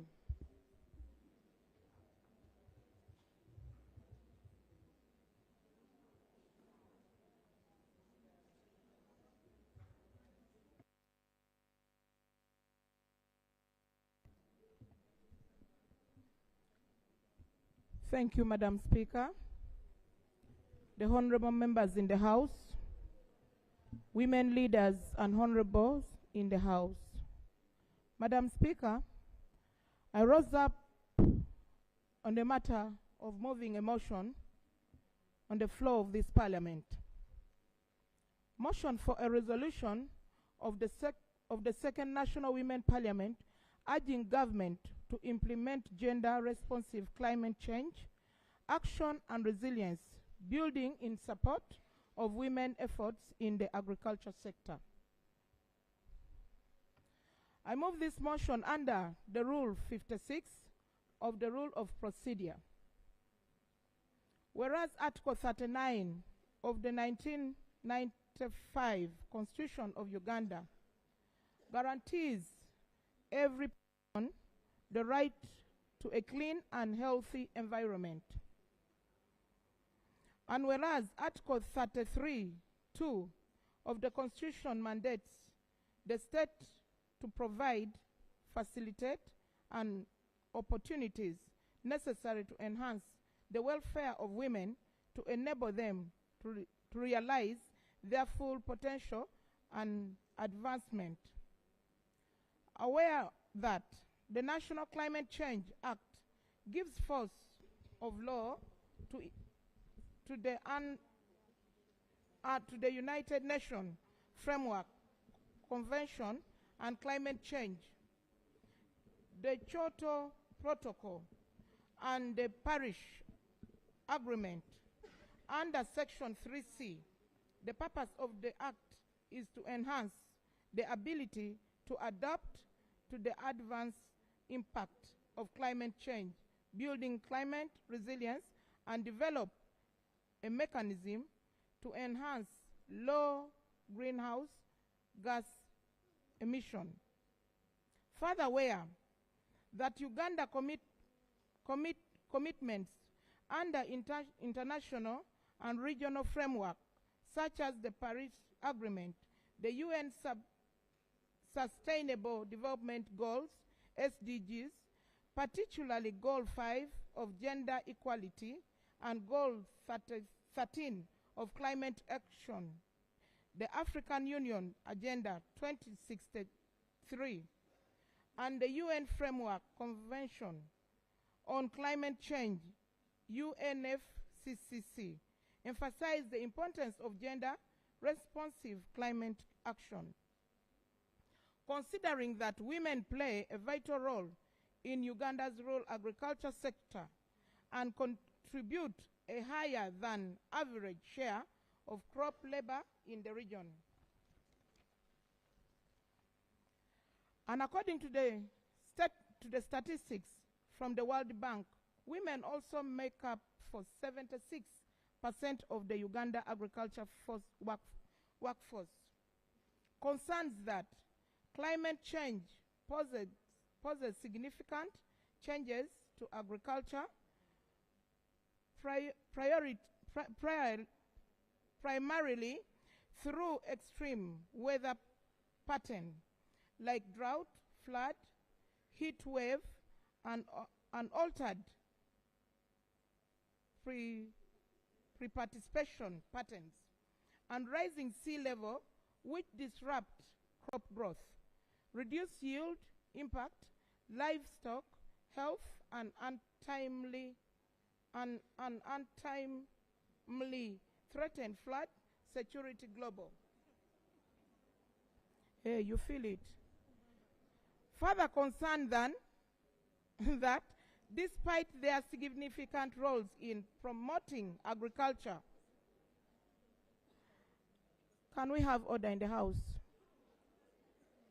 Madam Speaker, you are protected. Can you proceed? Proceed.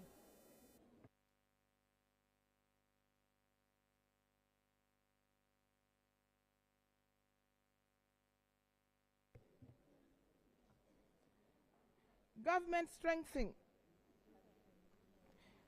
strengthening laws and policies on land rights for women to ensure equal access to land and credit facilities for women. Government strengthening the implementation of the National Climate Change Act and climate adoption technologies of women. Government implementing climate-smart agriculture programs targeting women, ensuring access to drought resistance, crop irrigation system, and agroforestry. Number 5, government development, a national gender-responsive framework for climate resilience, ensuring that climate adoption and mitigation strategies prioritize the needs of women and vulnerable communities. Government ensures social protection programs for women affected by the climate-related disaster, including emergency relief fund and resettlement assistance. Government supports research and innovation in women-led renewable energy projects. Ensure that more women are included in green economic opportunities and sustainable development initiatives. And all government agencies, local authorities, private sectors, stakeholders, and civil society organizations work in collaboratively to strengthen gender-responsive climate action. Ensure that Uganda climate resilience efforts are inclusive, sustainable, and equitable for all. I beg to move the motion. Thank you, Honorable Member. Honorable Betty, I now invite Honorable Jumia to second the motion. Thank you so much, Right Honorable Speaker. I first of all congratulate you, thank the Right Honorable Among for this invitation and for this rare opportunity, and also thank honorable members for attending this session. I've risen to second this motion. I really urge government to implement gender-responsive climate change action and resilience building in support of women's efforts in the agricultural sector.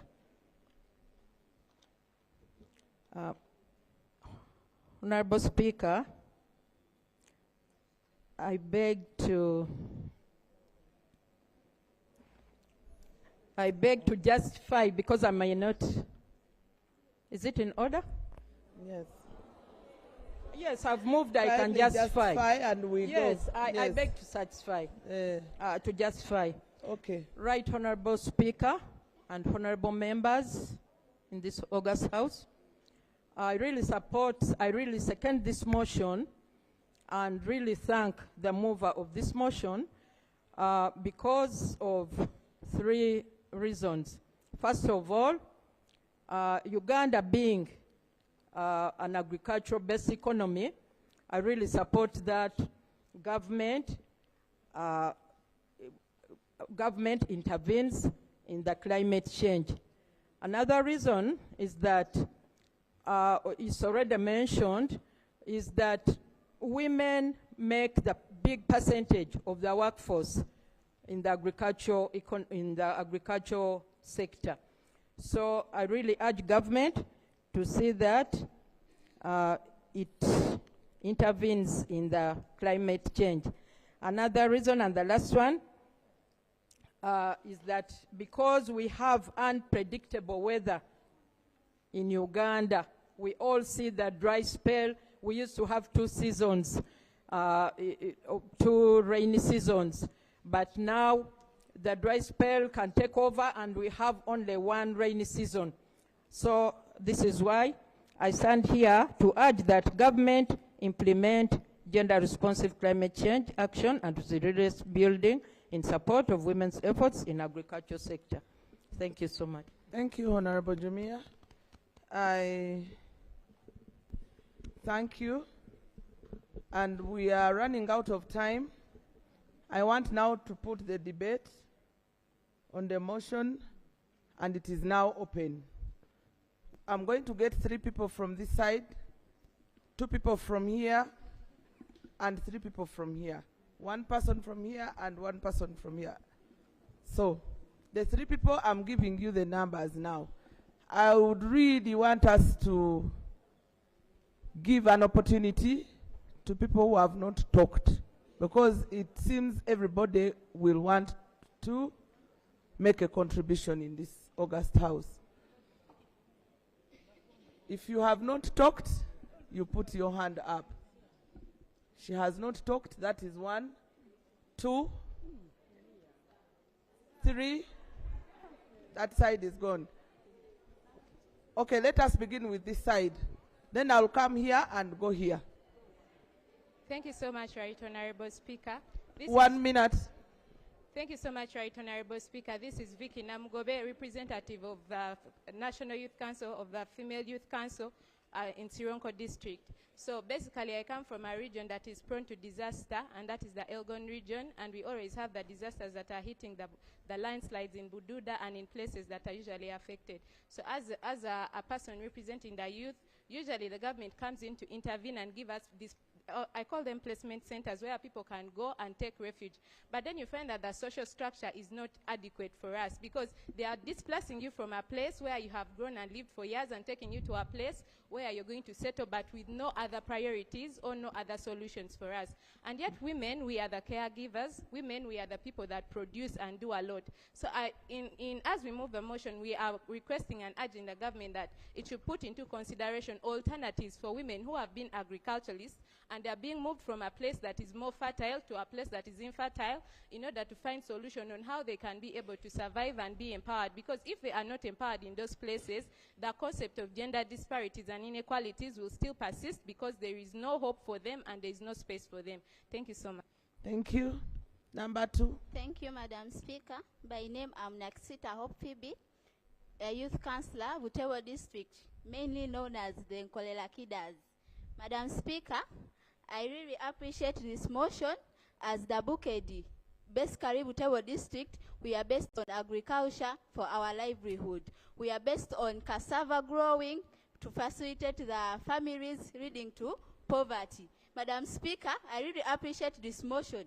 And also, as the women in the rural areas, mostly in my district, we depend on the foresters, like cooking. We cut down the forest for firewood, for sale. We sell the trees to get money for education, for food, so we end up losing out. So I really appreciate this motion. If the government could come up with specific actions for the districts, mostly Bukedi, to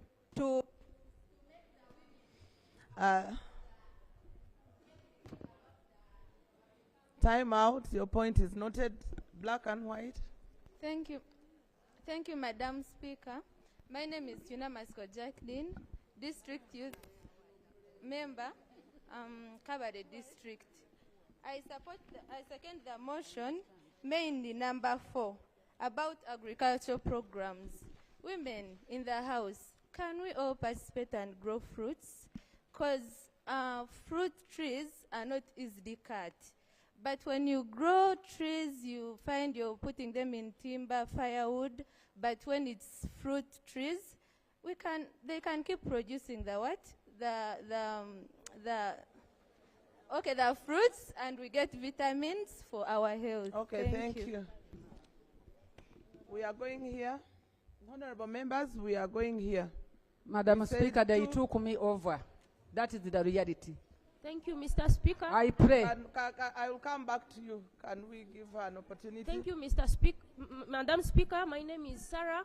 I'm speaking on behalf of the people of West Nile. I am a young farmer and a very young, brilliant girl. When you look at the 4th resolution that we are putting to the government on the programs targeting the women, we are in a region where people are not so much economically empowered.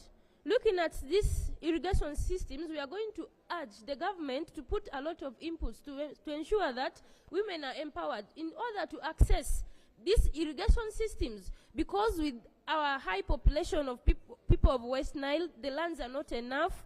We are also going to urge that as we try to implement a second policy, that women should be entitled to have lands. The cultural leaders should ensure that women... Can the honorable members sit when someone is debating? The rest can sit. You cannot all contribute at the same time. Can you please sit? Can you please sit? I'm here. Please go ahead. After that, I'm coming. Thank you, Madam Speaker, for giving me the opportunity. I'm by the name Sangombeti. I hail from a region, northern, and Tuke district. We are bordering Karamoja. Madam Speaker, for long, there has been issue of deforestation. And in point 7, I want to say thank you for the move of this motion. We shall realize that we are all mothers and we use charcoal for cooking. But what I am urging government to do, before they ban out the issue of charcoal, let government get a mechanism how we can really use firewood or maybe the tariff electricity, because honestly speaking, when you move in rural areas, that is what they use. Basically, it's firewood, not electricity, or else can government have another options of... Okay, thank you. I'm giving whoever has not talked, you've not talked one. The gallery, I want you, and you can be coming down, but now I'm on this side. Number one, if you have not talked. Number 2, honorable member, and number 3 is here. Number 3 is here. Number 1, number 2, number 3. But we are on this side, honorable member.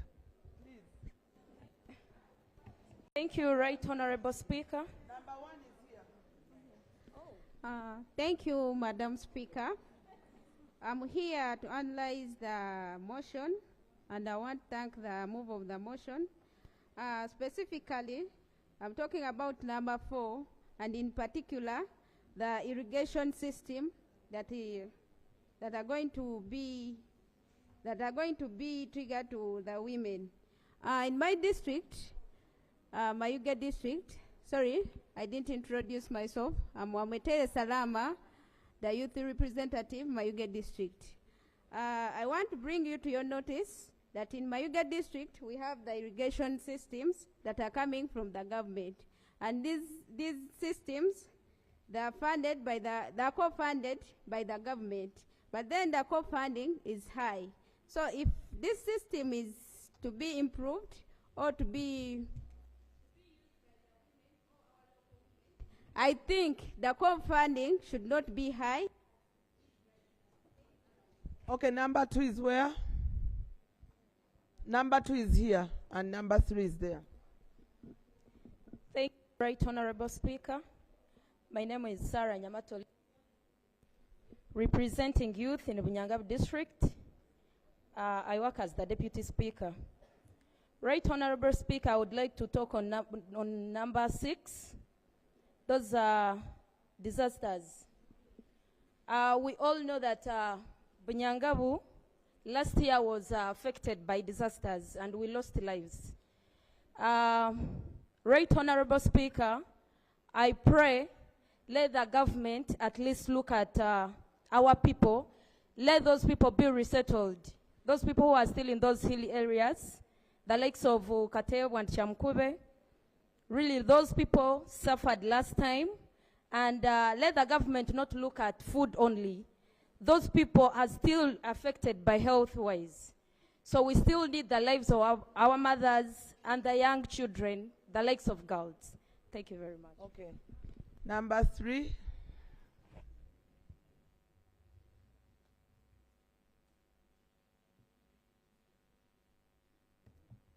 Thank you, Madam Speaker. I'm Birunji Shadia from Busoga region, precisely Iganga.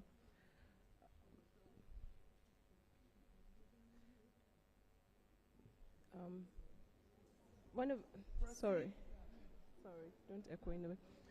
We're all women, and we know we are the main budget holders or implementers in our homes. And one of the biggest percentage of our budget is on fuel, let's say charcoal that we are using. My humble request is for government to reduce on the taxes on cooking gas so that we have an alternative of gas instead of charcoal, to reduce on deforestation in our country. Thank you very much. I was waiting for those from the gallery. Who is coming from the gallery? Which one? The one coming from the gallery, please. 2 people from the gallery. I want us to be honest. You're from the gallery, and you? Okay. No, I said 2 people from the gallery. Thank you, Honorable Speaker. I'm Namtamba Reste, Female Youth Council from Luoka. Madam Speaker, I want to talk about sugarcane in my district. You find women and younger girls are also joining cutting sugar canes, which is letting these girls to get pregnant, and they are still young. So I would like to call upon this August House. Okay. I beg to submit.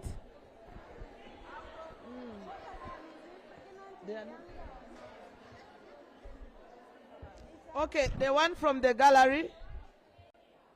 Okay. Thank you, Madam Speaker, for giving me this chance. I want to put my voice on the climate. Your names?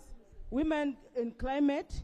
Can you introduce yourself? By names, I'm Adokote D, Female Youth Councillor from Madokolo District, speaking on behalf of the women of West Nile.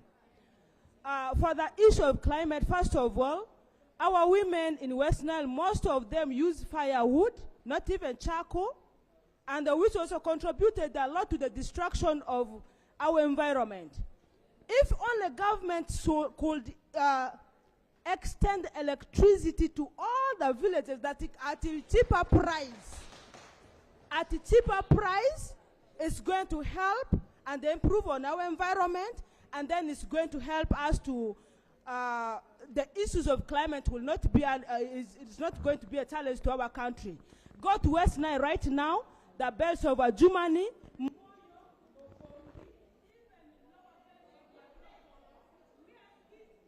Very, very high. It is because we have destroyed the environment by producing charcoal that we have destroyed the trees down. Only, but it is not into all the homes and the villages. Even to our institutions, some institutions, electricity has not reached. So the institutions have gone ahead to destroy the environment. That is my resolution to the government. I beg to submit. Thank you. The last one is here. Okay, the 2 of you. Then we, please.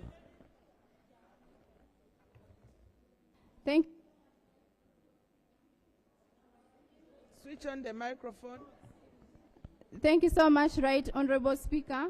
And by the names of Nakio Slivia, the District Female Youth Representative for Karenga District, I'm on point 2. I would like to comment on the issue of women ownership of land. Here, why I want to really strengthen on this point is because most of our women have no access to most of the things, most of the funds in our places because of no access to land. When you look at the issue of growth was supposed to benefit most women, but you find that they don't have land. So as the collateral. Okay, thank you. The last one. Supplement.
the state to take affirmative action to redress imbalances that disadvantage women and to protect their economic and social rights, including ownership of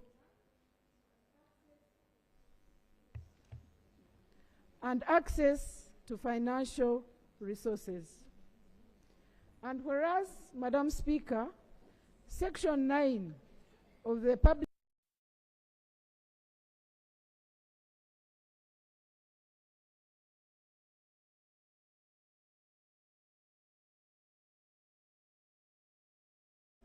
certifying that the budget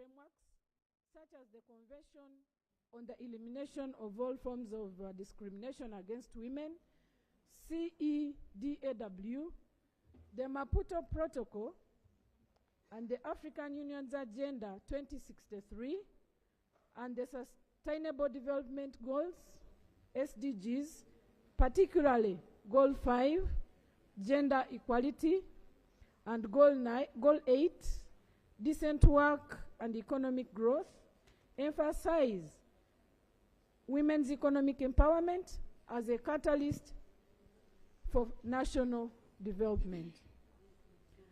Madam Speaker and honorable colleagues, you are further aware that the Ministry of Gender, Labor and Social Development has promoted various women programs that include support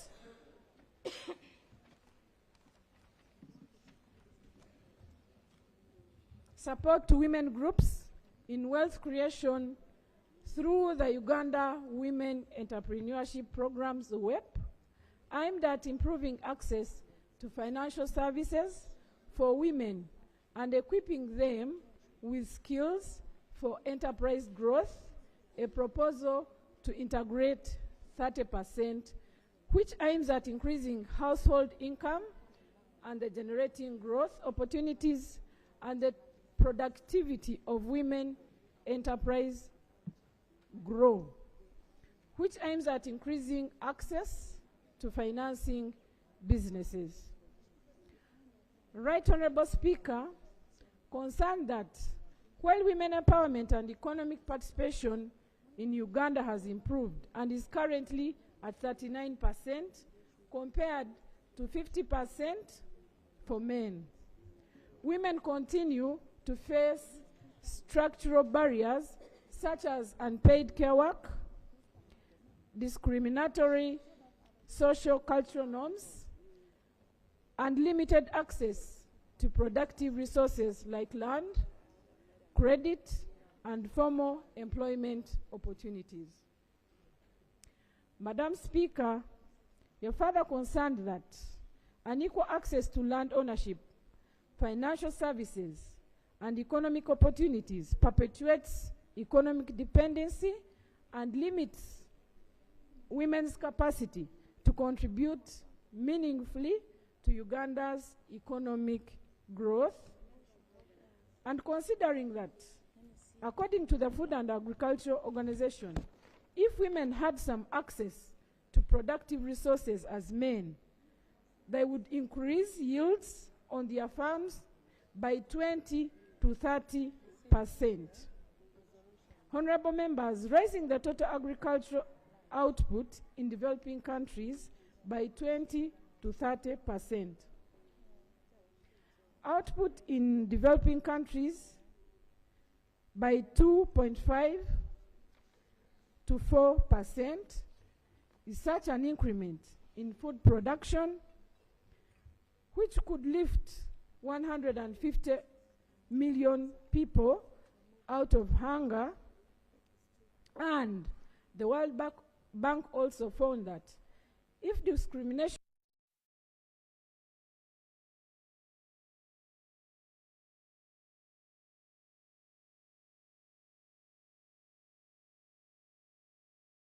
netted, productivity per worker would increase by between 25 to 40%, and increasing women's economic opportunity and gender equality that has been linked to higher gross domestic product, 15 higher income per capita, and greater competitiveness. Madam Speaker and the August House, cognizant of the fact that economically empowered women have more contribution to their families, societies, and national economies, and women provided with skills, resources, and equal success to economic institutions are a bedrock to prosperity for themselves, society, and this contributes to the national development. Now, therefore, Madam Speaker, I request that it be resolved by Parliament that 1. Government ensures that at least 30% of government procurement contracts are allocated to women-led businesses. 2, Madam Speaker, government expands access to credit and financial resources for women, including low-interest loans and direct funding for women's village savings and loan associations, VSLAs. Madam Speaker, number 3, government spearheads reforms of laws and policies to guarantee protection to women's rights, access to land, and abolition of cultural practices that hinder women's emancipation. Madam Speaker, number 4, government increases the budget allocation for the National Women's Council and women's entrepreneurship programs, including strengthening initiatives such as the Uganda Women Entrepreneurship Programs, enriching women to rural areas. Number 5, Madam Speaker, government introduces social protection policies and reforms aimed at alleviating the effect of rendering unpaid work to the productivity of women in employment, whereby women work 24/7. All government institutions, financial bodies, private sector actors, and civil society organizations work collaboratively to ensure that women's economic empowerment remains a national priority, leading to sustainable development and conclusive economic growth, as the women are the backbone of the nation. Right Honorable Speaker, before I move, I appreciate the government and Parliament for putting the women or female agenda on the agenda. Madam Speaker, I beg to move, and I also beg to lay on table. Thank you, Madam Speaker. Information. Thank you.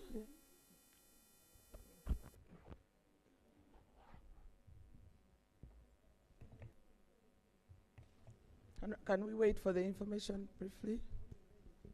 Madam Speaker, thank you very much. I would like to give information on the first point she gave on contracts, that contracts at local level of 10 million and below are all secured for special interest groups, including women, youth, and people with disabilities.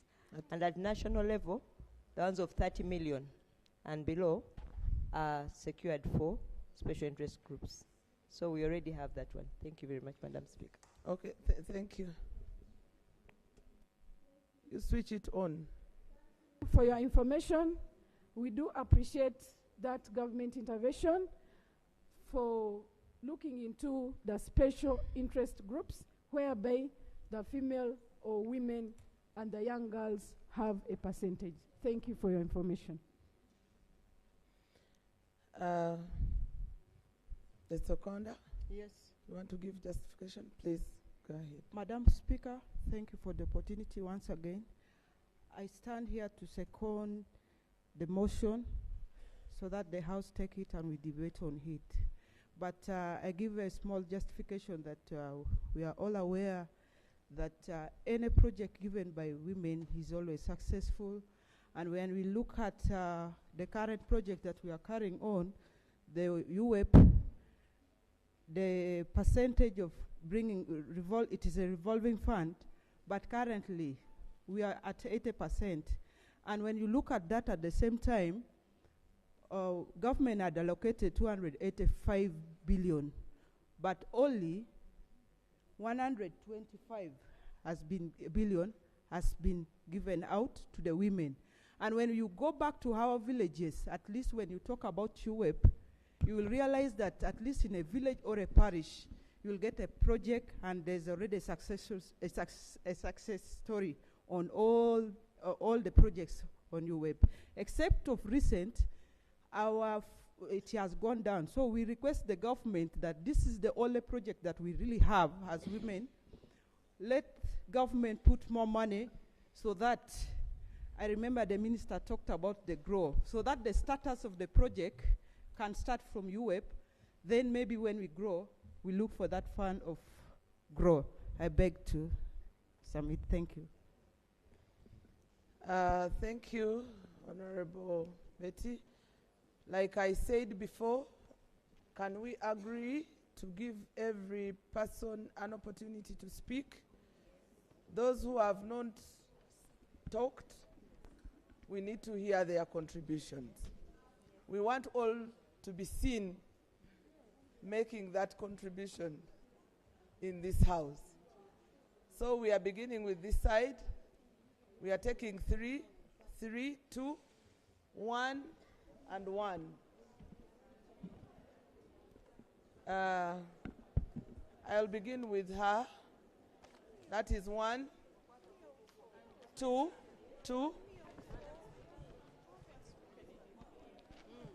3. Then we shall go there.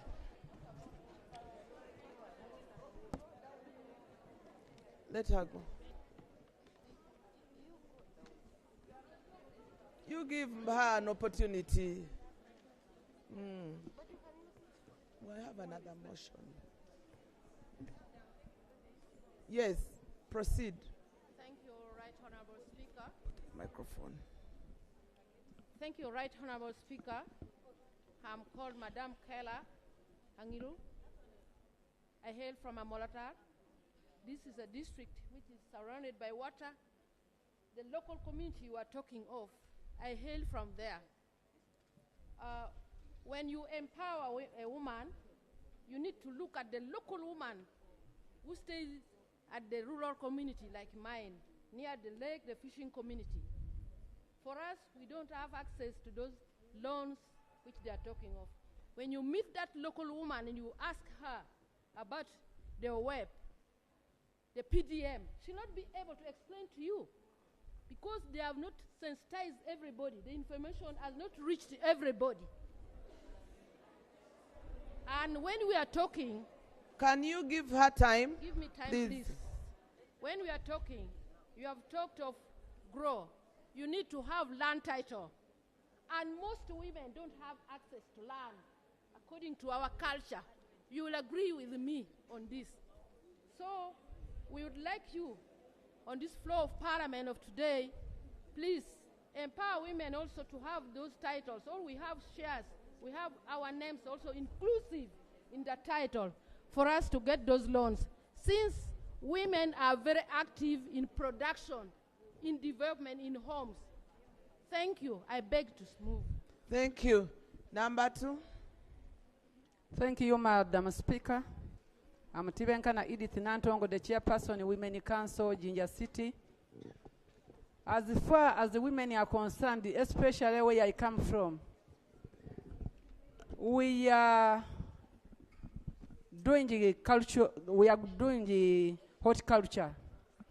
Now, the way we are selling our products in the markets, we find that at times we lose the market and it comes too low. So we pray, as far as the women are concerned, at least we get some small loans at the village level. Now, at the village level, we have 5 women representatives of women councils. Let also those ones handle over our loans so that we can get the loans, small loans, to uplift our economy. Okay, thank you. Thank you so much, Madam Speaker. Thank you so much, Madam Speaker. My name is Nelly Atkunda, female representative on the Youth Council from Churhura District. Now, my concern is about the quality of economic empowerment that we give to the women. Madam Speaker, we realize that the women need to even represent economically on the international level. And that's why we need quality and a lot of quality empowerment on these women. Thank you so much. Thank you. Let me give her. Thank you so much, Speaker. My name is Goreti Karunji, representing women of Fort Portal North Division. My issue is on government increasing the budget allocation. One, the money that the government is giving to women councils is less, and women are many. So as the government is increasing the budget, they should look increasing their money. Another thing is the programs that the government has put. They should also look at the sustainability. Us as young people, we're also coming up, but we're seeing that this money is not being recovered. So the government should look at the mechanism of recovering this money so that even young people who are coming up to join the women can be able to benefit. Thank you. Thank you. Let me give this young woman here, this one here. 1 minute. Thank you so much, Madam Speaker, for this opportunity. I'm Ayebale Evelyn, District Female Youth Councillor from Masindi. Madam Speaker, on this motion, I will talk about budget allocation. Madam Speaker, since then, all those years, we've been receiving ex gratia of 250 quarterly, 250 per month, which comes quarterly. But Madam Speaker, I would want to inform you, so many things have increased, fuel has increased, and now we urge that at least it's increased from 250 to 500,000 at least per month, because now we are going into voting. And we the youth, we are retiring from the youth politics now to that politics of old women. So we urge for that increment. Madam Speaker, another issue of public importance of the Republic of Uganda. Not allowed. Not allowed. Madam Speaker, the President of the Republic of Uganda, this is a matter of public importance. She's protected. Yes, thank you so much, Madam Speaker. The President of the Republic of Uganda promised the youth heifers, and the Youth Council executives, they all received, but the youth who are retiring from the youth politics, they are poor economically. They are poor, they don't have money. And for us, we assume that if we receive these heifers, we've seen it happening to other people where he has been visiting, that if we receive these heifers, it will increase our economic status and also enable us to compete in those positions. Since you know, money plays a very strong financial measure in that process, Madam Speaker. Thank you so much. We are going here. We are going here, then we come this side. Madam Speaker, Sherry Kalyebala, Chairperson Wakiso District. I just wanted to ask my colleague. She said she comes from Mubende. district. So you're giving us okay, information. Thank you so much. But she mentioned about ex gratia of 250. That is too much. I'm in Wakiso district, Mama. We get one. Let me be protected. Mama, I'm supporting her. But 250 is too much. In Wakiso, we are getting 170. So 200, yes. Okay, honorable members, can we proceed? Speaker, maybe that is just allowance. Maybe it's council allowance. She's mistaking it, and it is even tax. She's mistaking it from ex gratia to 200. What? Okay. Allowances, I think. Honorable members, can we get the House back to order? I think we are proceeding well. Yes, let's have two people here to debate, and then we conclude.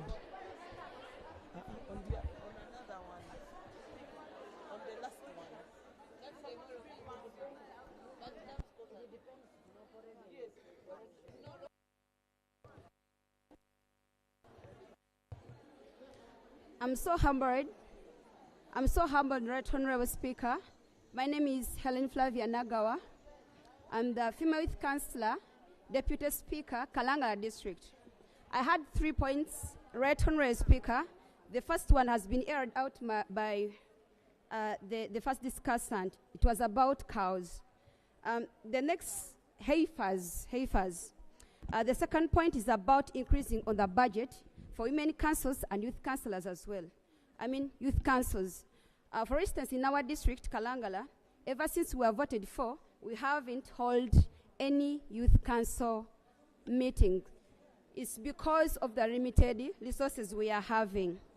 The thing as well, Right Honorable Speaker, is about upholding Article 26 of the Constitution that gives right to own property, regardless.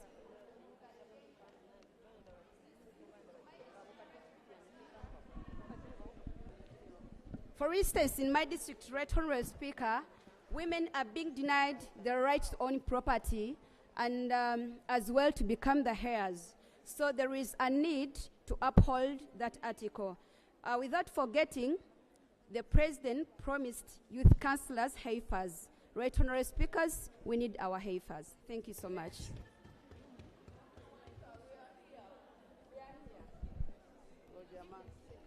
Madam Speaker, I've waited for long for you. Right Honorable.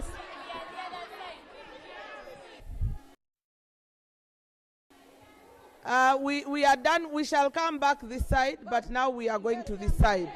Yes, you proceed. Right Honorable Speaker, thank you so much for the opportunity. My name is Chepkuri Faith. I come from Sebei, Kapchora. And in Sebei, we have a number of challenges. I wanted to talk on the time of education. We have so many challenges, but that is a gone case.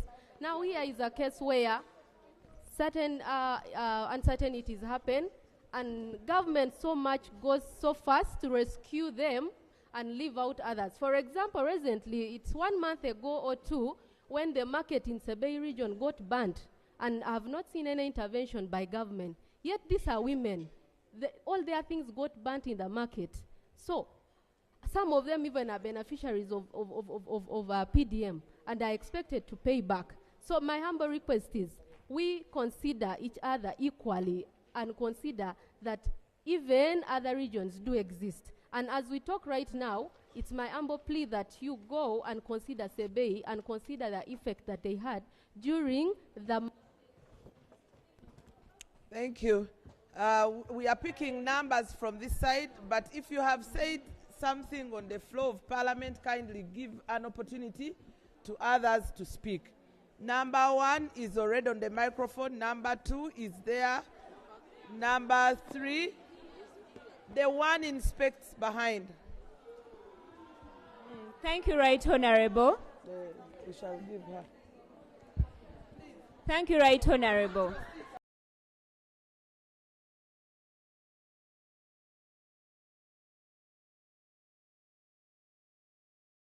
District, and also known as the Honorable of the Young People.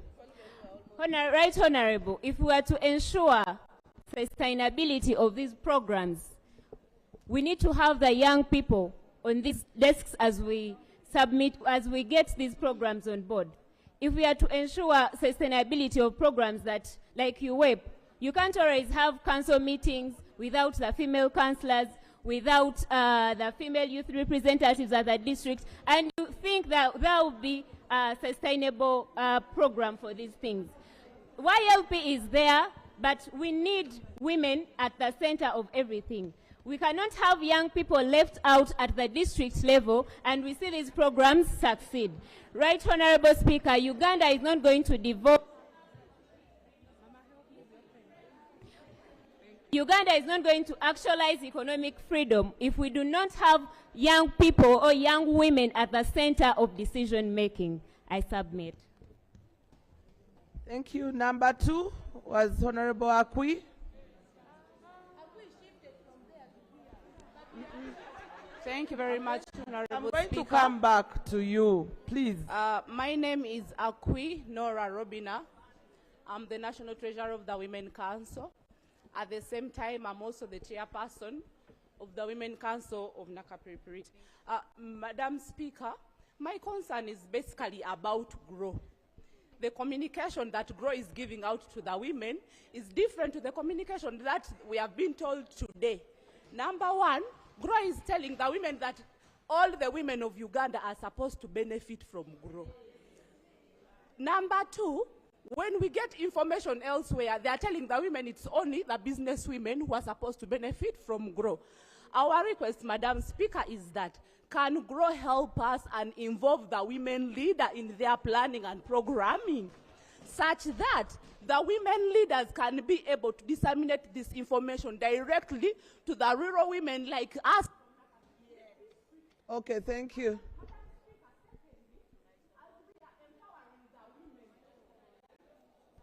Madam Speaker, as we are empowering the women, can we also have male involvement in the empowering of women? Because women are becoming extremely empowered and the men are becoming extremely scared of the women who are empowered. And our government help us and involve these men of ours in these programs when they're empowering them, when they're educating them. As long as the men know what is happening, they'll be able to support. Thank you. Thank you. Can we have the other one, the last one, and I'll come back here. Thank you very Those who much. are supposed, yes. Madam Speaker, my name is Nambi Harriet, Chairperson NRM Women's League, Mityana District. Madam Speaker, mine is on number 3. This is protection of women's rights to access land. Madam Speaker, we have a problem in our place, and that is Mityana. Mityana, we have a lot of coffee, but men are killing their wives because of coffee. And Madam Speaker, I beg that government really comes on board to see to it that these women who are legally married also get access to that coffee, selling of coffee, and also getting some land. Thank you so much, Madam Speaker. Thank you. The one holding the microphone. Thank you, Madam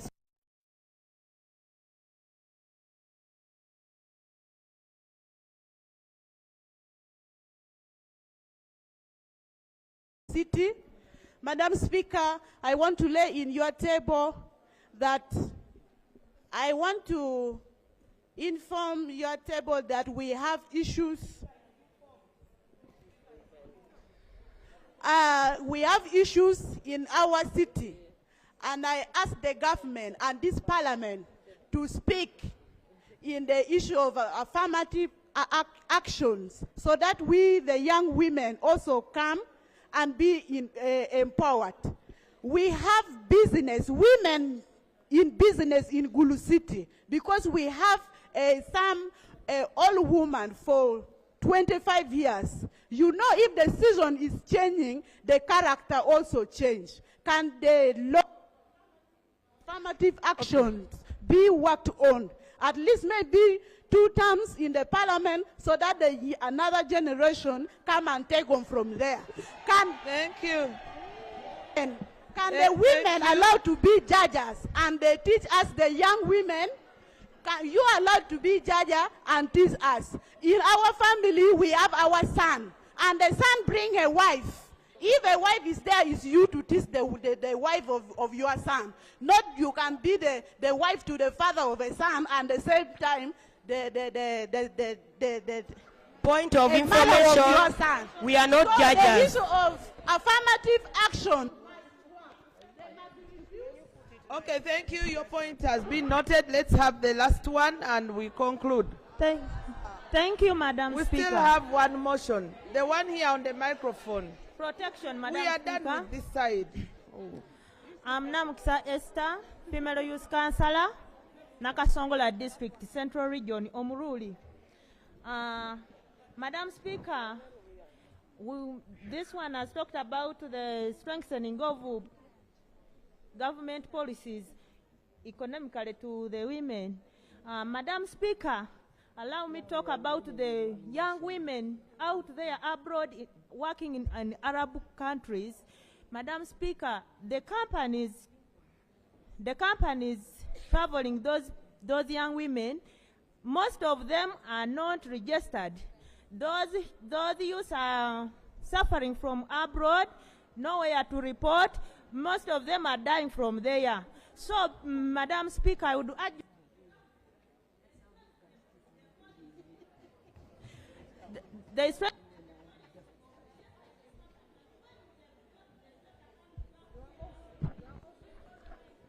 thank you. They have where to report because many of them, they are losing their lives and money because when we send money here, they send money here, the receivers tend to eat them and the user have nowhere to report. I urge that the government please put somewhere, at least at the district level, where those girls can report immediately and be worked on. Another thing is skilling centers. Thank you. Your time is out. Your time is out. Can we hear from Pade? We finished this side. We are coming back. Thank you so much, Right Honorable Speaker. I want to thank all the members for their submission. Right Honorable Speaker, what I want to propose as far as the economic empowerment of women is concerned is having a quota, especially now like for the GROW project we are talking about. We greatly appreciate all the programs, the plans, the activities that are in place to empower women economically.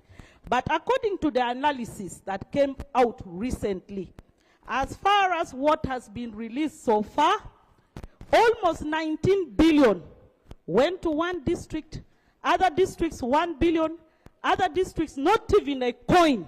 So we propose that the Ministry of Gender, we ensure that we have allocation on quota basis, either per region or per district.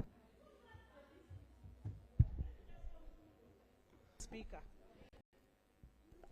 So that the disadvantaged women from the rural areas, the rural districts, who are really working hard to pick up economically, also benefit from some of these programs. I want to thank you, Madam Speaker. Can we get your name? Luwila Sidio Ketayot is my name. I'm the district chairperson, Women League, Pade District, and former woman MP who is also warming up to come back to the House. Thank you. Thank you. Thank you. We are running out of time and we have to come to a conclusion. Let us conclude with her and then we proceed. Honorable Speaker.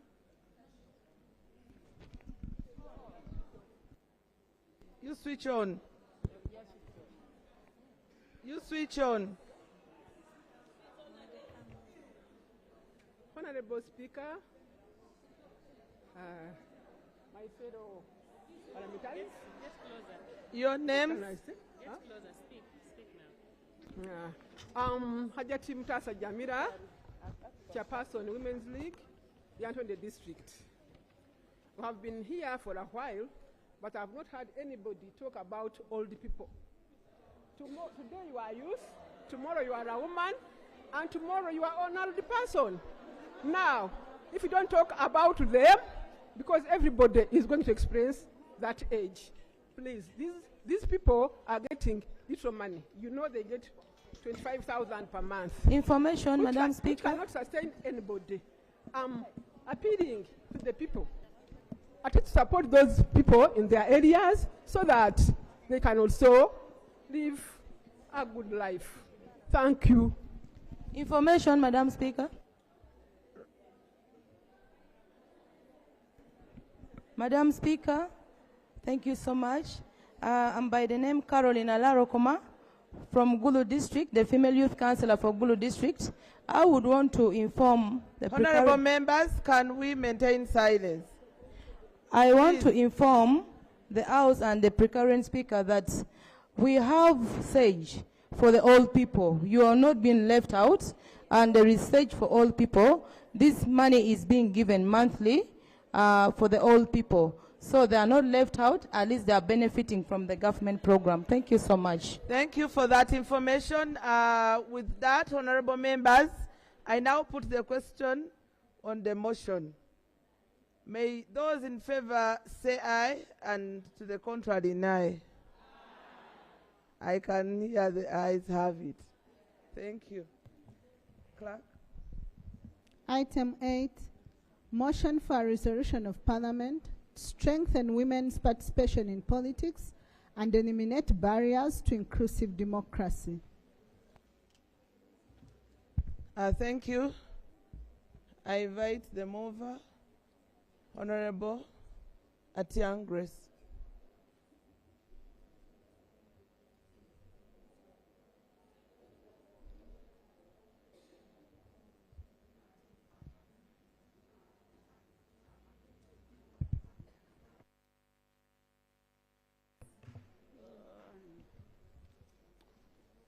Thank you so much, Honorable Speaker. I also thank the Minister in charge of women who is in the House. I thank our dear friends, the MPs who are in the House.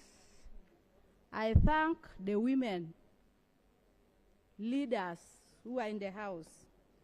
And by the names Grace Atiang from Kumi District, and I also happen to be the head girl for Teso Sub-Region. I am raising on a motion for a resolution of the Second National Women Parliament to strengthen women's participation in politics and eliminate barriers to inclusive democracy. Members, I know we are tired, but let's just be keen on this. This is our area of interest as leaders. This motion is directly ours. Under Rule 56 of Rules of Procedure of Parliament of Uganda, Honorable Speaker, whereas objectives and directives, principles 14 of the 1995 Constitution of Uganda ensures that the state recognizes the... Honorable Member, can you get on the microphone?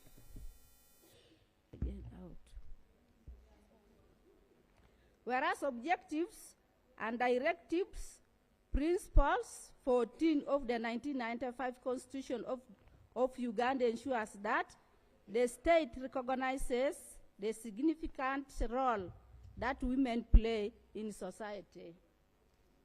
And whereas Article 32 and 33 mandate the state to take affirmative action in favor of marginalized groups, including women, to redress historical imbalances and ensure full participation in all spheres of national life, including political representation.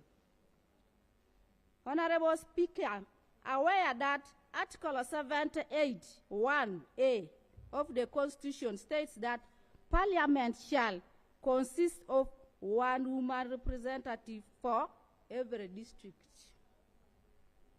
Further aware that Section 10 of the Local Government Act requires that women councillors to consist 1/3 of the district council. Right Honorable Speaker, noting that Section 3 of the National Women's Council Act provides that object of the National Women's Council is to engage women in beneficial activities to them and the nation through encouraging women to consolidate their role in the politics and national development.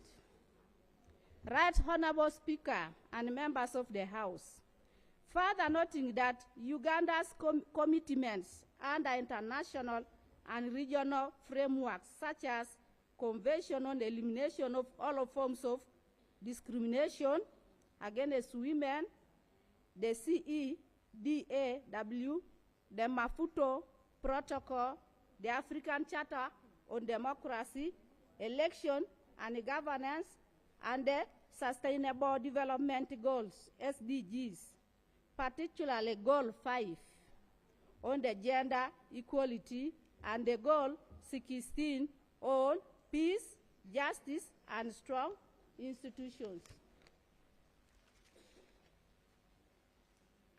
Right Honorable Speaker, recognizing that Uganda has made strides in increasing women's representation in most public platforms. For instance, in the Parliament, there are 189 women MPs, including 14 ex-official members, constituting to 34% of the representation in that 11th Parliament.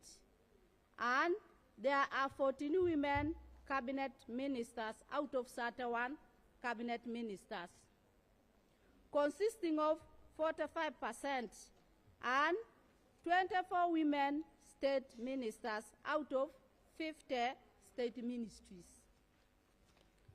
Honorable Speaker, concerning that, despite the major milestones in attaining the participation of women in politics over the years, systemic impediments such as entrenched patriarchal norms, economic constraints, limited access to campaign financing, electoral violence, including gender-based violence against women in politics, and political party structures marginalize women and continue to undermine their effective participation in democracy, governance, and leadership.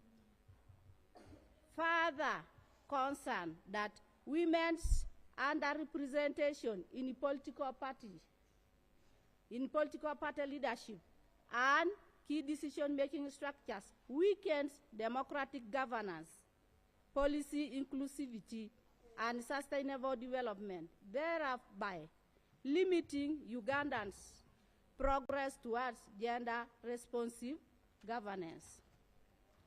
Madam Speaker, cognizant of the fact that the Electoral Commission, political parties, and other state and non-state actors have a constitutional and a legal duty to promote free, fair, and inclusive electoral process that enables the full participation of all citizens regardless of gender.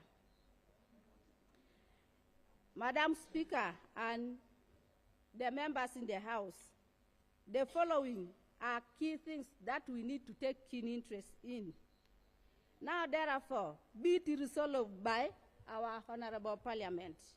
The good thing about this Parliament we are requesting, we have representatives here, we have our minister here, so we know whatever we are going to say is falling in the right place.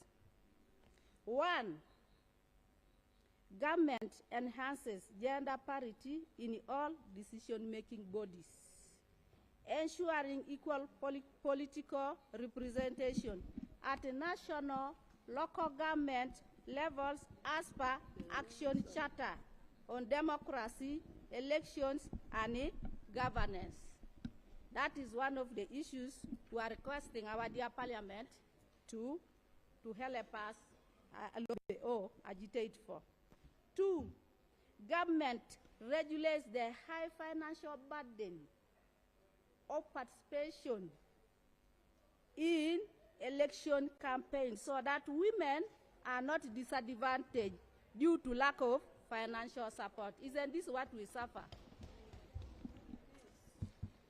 The third aspect, Honorable Speaker, government implements a zero-tolerance policy against gender-based electoral violence, ensuring legal action against perpetrators of harassment, intimidation, and cyber bullying against women in politics.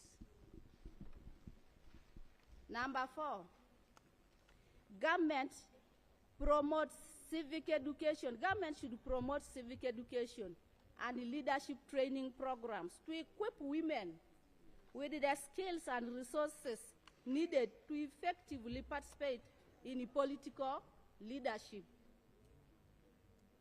Right, Honorable Speaker, there is the Equal Opportunity Commission.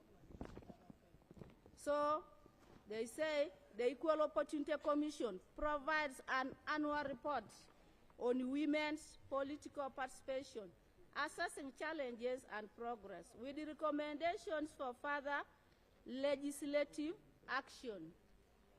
And also, Right Honorable Speaker, government's commitment to continuous legislative review. So members, they are asking our colleagues, our friends, to always have legislative reviews and oversight to ensure the full realization of gender-responsive governance and effective implementation of policies aimed at ensuring women's political empowerment in Uganda. Before I move the motion, I would first of all like to thank the Right Honorable Speaker of this House, who is none other than Honorable Anita Among, for having invited us to be here. Today, we have also touched where we have been seeing our honorables debating. So we also, would like to thank her for her initiative to have brought us also to this House. I therefore beg to move. Atiang Grace, District Chairperson, Women Council. Make a statement. Thank you, Honorable Atiang. And now we want to have the mover, the seconder of the motion, Madam Zena Oplot. The Right Honorable Speaker, all members in the House, the invited guests, and all protocol observed. My name is Zena Oplot, standing in for Lira District. I'm a woman leader from Lira District. I'm here to second the motion moved by Honorable Grace. But before I second, Madam Speaker, it's already seconded, but I have to submit something. Madam Speaker, on the matter which they have moved, I'm really glad to tell you that we women, we have to appreciate the Parliament of Uganda, mostly our Speaker, who is our Iron Lady for Uganda as I talk. At the same time, I have to appreciate our Chairperson, Farida, At least you have made the women to come up. Those days, we used not to know that Women Council was powerful. All of us could rush for Women's League, not knowing there are good things in Women Council. But right now, I'll tell you, Madam Farida has opened the way for people.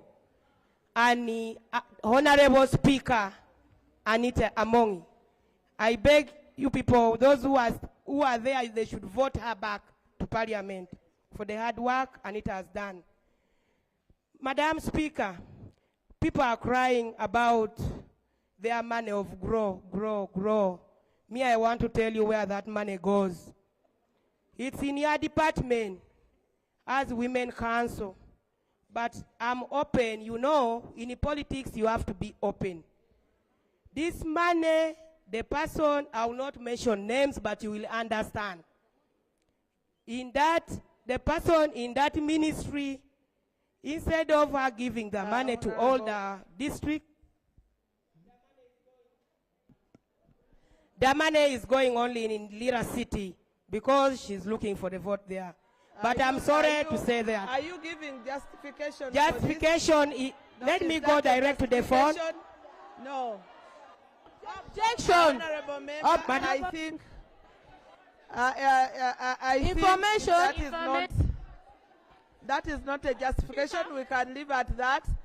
Thank you. Honorable members, can I give honorable members, can we sit?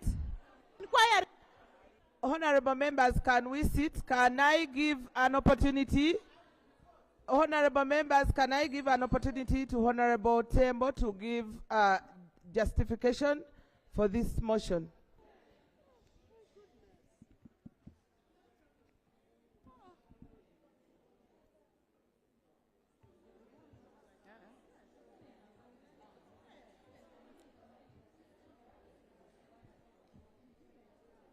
Honorable Speaker, members, my name is Tembe Betty Masse, the woman representative from Montoroko District in Rwenzori sub-region, Western Uganda. Of leadership of politics, I'm a cross-border trader. Madam Speaker, having heard from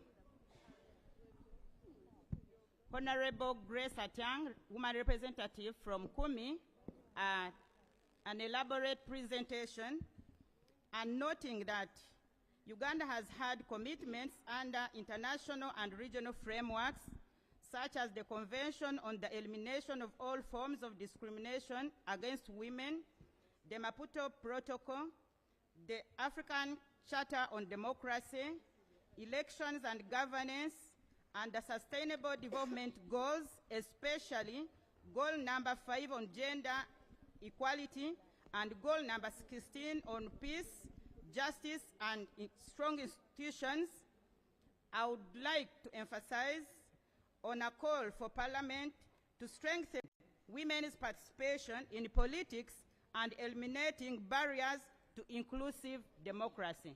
I beg to second. Thank you so much, Honorable Betty. Before we proceed, dear honorable members, you can sit a bit. I want you to allow me, you're all aware that this is our last motion. It is our last item. And when you were electing us, you elected the Speaker and the Deputy Speaker.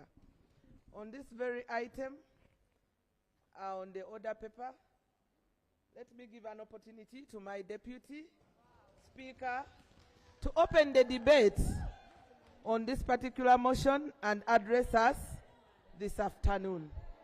Proceed.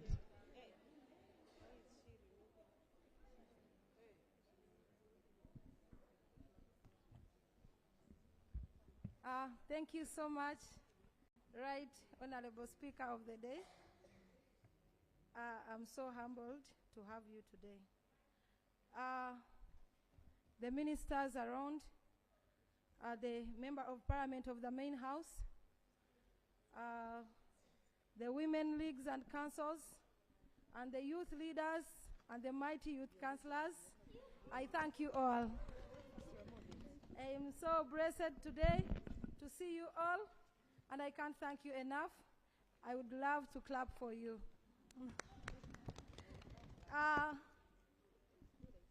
To get back on the motion, I would love to, following the Article 21 of the 1995 Constitution as amended, it gives mandate for the equality before the law. We are so blessed that this government considered the women to be recognized in this country. We are so, so humbled. And we cannot thank enough the President of Uganda in his absentia, wherever he is. We thank him so, so very much, because as I speak, the Vice President of Uganda today is a woman appointed by himself, the President. The Speaker herself, Right Honorable Speaker, Anita Among, she's also a woman. The Prime Minister is a woman. The DPP is a woman in judiciary. The First Lady herself is a minister. So we are so humbled to have women represented in this government of Uganda. And the reason the men are always blaming us for voting Yoweri Kaguta Museveni, but we shall vote him paka last because he has put us on map. We thank you so much.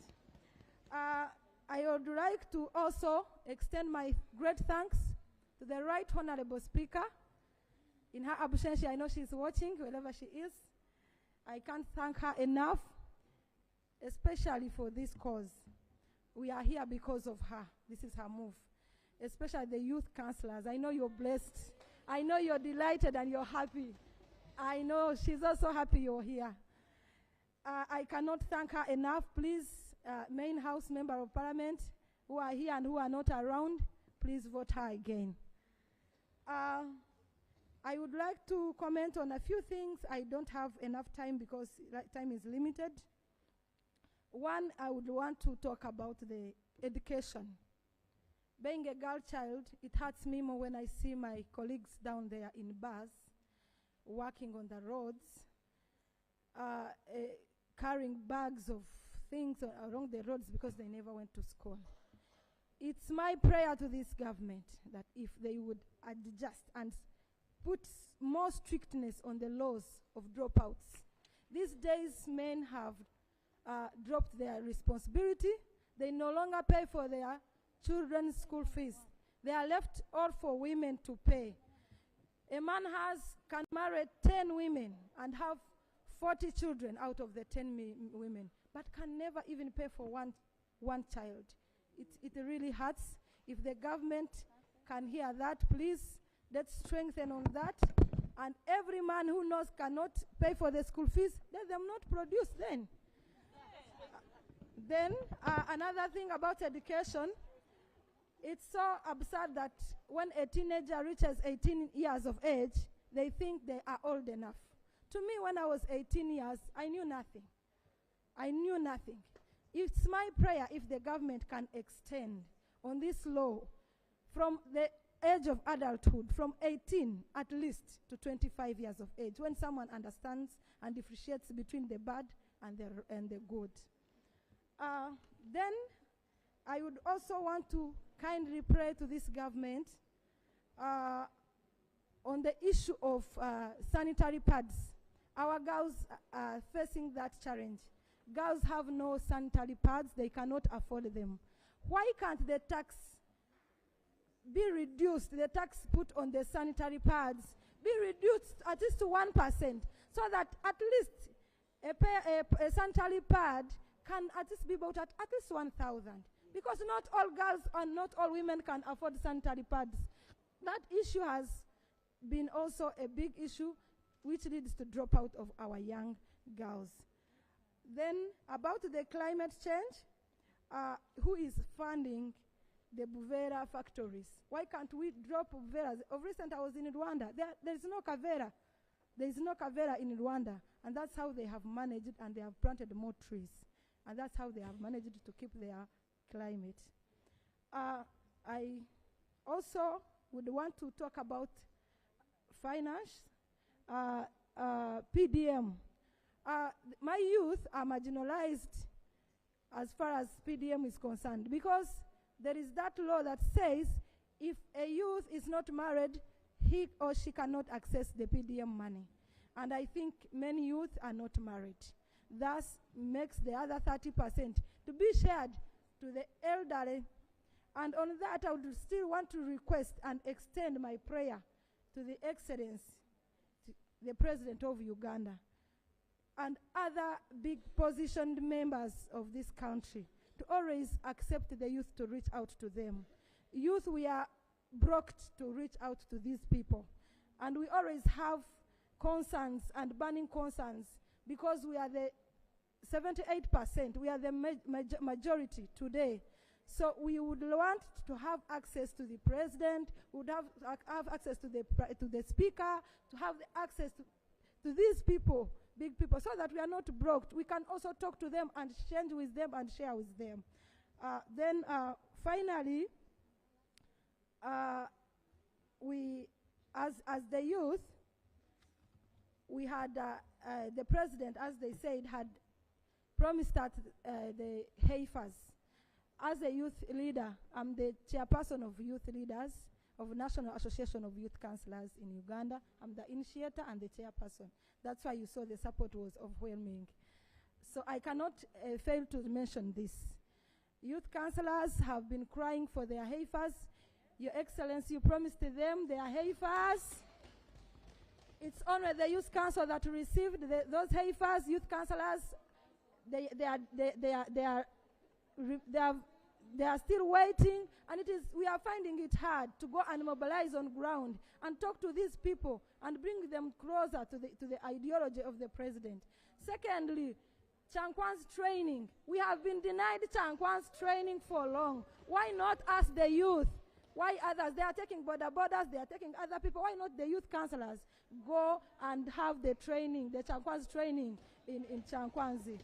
Then, finally, I thank you so much, and I urge you women, we are blessed, we are big people, go and stand with men and win them. We have, we can, and we shall. I thank you for God and my country. Thank you, and we can proceed. I had asked her to take on the debate. Yes. Yes. No. You are not?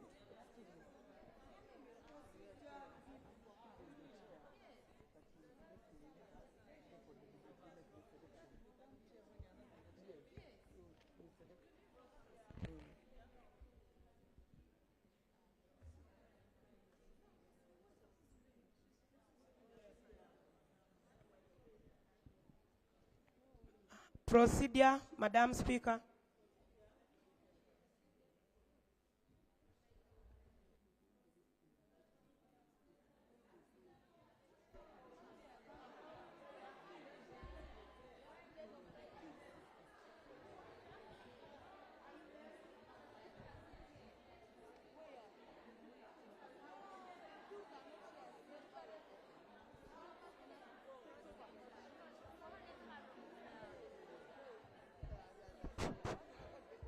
Okay, honorable members, it's okay. We are concluding. Let me ask the deputy speaker to take her chair, and we continue. Yes. I want to thank her for her contributions, and we can continue with the debate. Like we had agreed, 3 people this side, 3 people this side. Start from this side. Because this is the last one, but you make sure that you give an opportunity to those that have not said anything.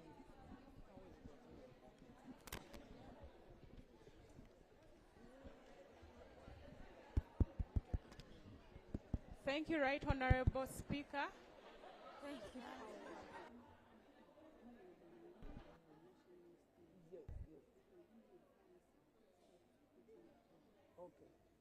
Okay, we are beginning with this side now. And number 1 is this one. Number 2 is this one here in the glasses. Number 3, there are people who have already talked and they want to talk again. Number 3 is that one. So let us first sit. 2 minutes, 1.5 minutes. Thank you, Madam Speaker, for this chance. I'm Namyanja Rosemary, Chairperson, Women Council of Ukwe District, and Mayor to Birugazi Municipality.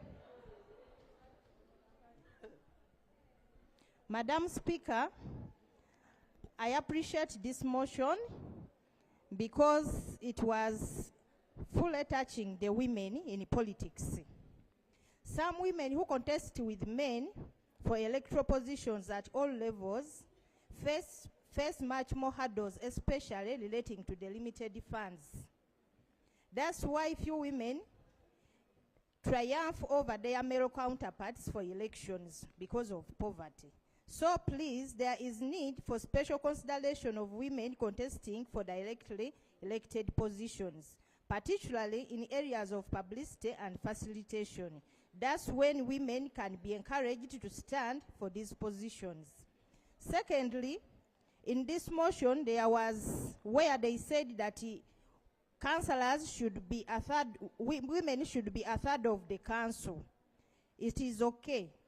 But these women, they capture a larger area, even though the population is the same with the men. But when it comes for facilitation, they get the same facilitation, moreover they move in a larger area. And lastly, this marriage bill, I beg the parliament to pass this bill because it will help us to solve a lot of marriage challenges. Thank you, Madam Speaker. Okay, number 2. Thank you so much, Madam Speaker. Thank you for the opportunity. Madam Speaker, according to what I have seen, there is some aspect that is really so crucial that we have left out. Much as we are looking at empowering the women and the girl child, we have not touched on the issue of the GBV, gender-based violence, and also we have not touched on the issue of the health of our young girls. Madam Speaker, if we are to progress as women economically in the field with education and in each and every motion that have been moved here, we need to first address the issue of gender-based violence, because a woman who is stressed in her house will not really go to the economic field and perform well. And also a girl child who is stressed in class, who has been abused, maybe sexually, may not perform in class, and also may not participate in agriculture. So, Madam Speaker, I am urging this parliament that please let us consider the girl child. Let us, in each and every district, at least include the youth-friendly corners or youth health services.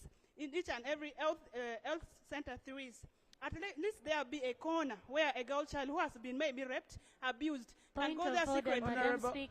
Honorable Member, we are debating on the motion on the resolution of Parliament to strengthen participation in politics and eliminate barriers to include democracy.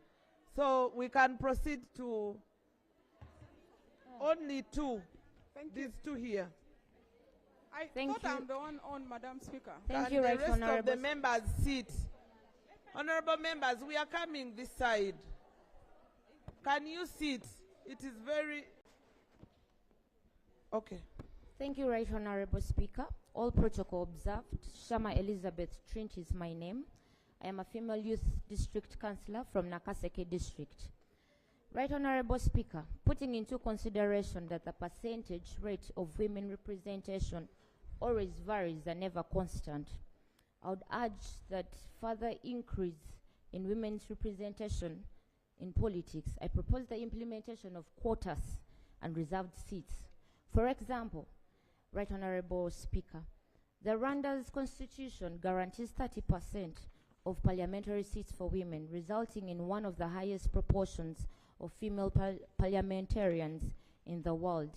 The India's Panchayati Act reserves 33% of seats for women in local government, leading to significant increases in women's participation in politics. As I conclude, I want to urge this August House and the government to also learn from the successful examples as I've listed and models that are around us, and let us strive to create more an equitable society for all the Ugandans. Thank you. Thank you. Right Honorable Speaker. Thank you. Bugweri, this side, then we shift to this side.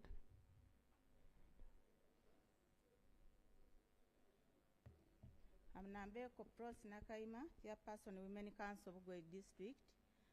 Madam Speaker, in education, girls are given a percentage of some points to enable them join the universities. As we are looking at empowering women, I'm proposing that let the government also come up with some percentage of votes to empower those women who are standing directly with the men, so that Okay, thank you. Your point has been taken. And now I'm shifting to this. Yeah, thank you. I want those that have not said anything. Karido, Mukono, and this one. Yes, can we sit? We cannot all talk at the same time, honestly. Thank you. The rest of the... But thank you, Right Honorable Speaker. Yes.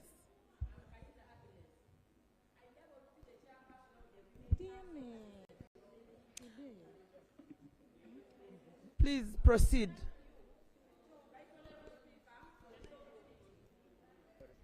For gracing us as Women Council leaders, or generally women leaders, I thank you for gracing us and inviting us for this function. At the same time, I thank the Right Honorable Minister, Peace, for proposing that this event takes place yearly. I welcome that. And I propose, requesting all you women to welcome that proposal so that we hold this every year. For us, we don't know what will happen next, but at least we are happy that during our tenure, okay, Honorable Kaiser, your point has been taken. Mama. Honorable.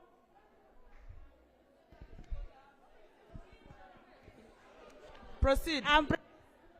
This one here. From Koboko District Local Government. Now how many are going to speak honestly? We are coming to the conclusion, and can we put the House to order? I know. Okay, let's agree. Let Mama speak, Honorable speak, then Mukono and the other one. The three of them. Okay, you first sit. Let one talk at a time. Let's have one speak at a time. Yes. Please.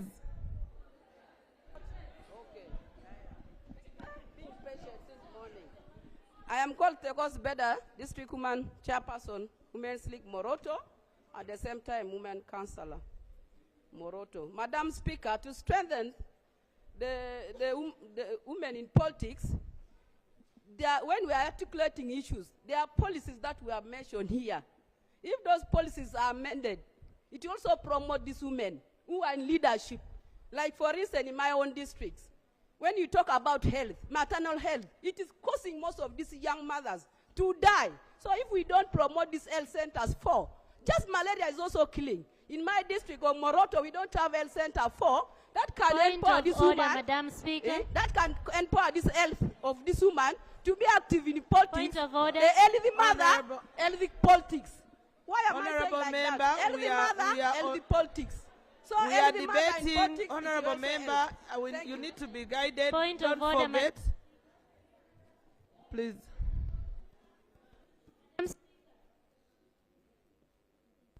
Thank you, Honorable. Madam Speaker, is Friend it in Doris order? Wani, the chance was given to me, Speaker. Can we be in order? I was Let's number point two. of point of order. Say that Boko District Local Government, a district that borders 3 countries, Uganda, Congo, and Uganda. So, I am here through you, the Honorable Speaker, concerning all the discussion with the motion that was moved. I really want to urge the government to ensure that there's increase in representation of the decision making for the women, not only in the parliament, but also in the ministerial positions, cabinet, particularly in western regions. We have 4 regions, Honorable Speaker, Madam. We have Lango, we have northern, in the northern region, we have Lango, West Nile, and then Karamoja. You find that most times when we send one leader to represent us here at the parliament as youth, the youth will concentrate particularly from where she comes from. If it means from West Nile, we'll only concentrate from there, will not. Can we, through you, to the speaker, and then to proceed to the government to ask if every region, like West Nile, Northern region, West Nile, Karamoja, and other districts, have their own youth leaders to the parliament. Let's say if female, every region has to send here in the parliament to talk on behalf of their own region, because we want our issues to reach. Then lastly, I want to urge that as we are going back, next time, can we have a balanced discussion, include all the districts? It has been like a segregation to me, but next time don't mention people by name, but call the districts. Thank you. Thank you, and I want to encourage those that are going to debate, be reminded that you have to debate on the motion that has been moved. I'm seeing a situation where people are debating on motions that were moved and resolved. So can we keep in line? Because we are now remaining with 2. We are only remaining with 2 people. I said Mukono and her, and we conclude. You have, okay, only 2. Thank you, Madam so Speaker. much, Madam Speaker.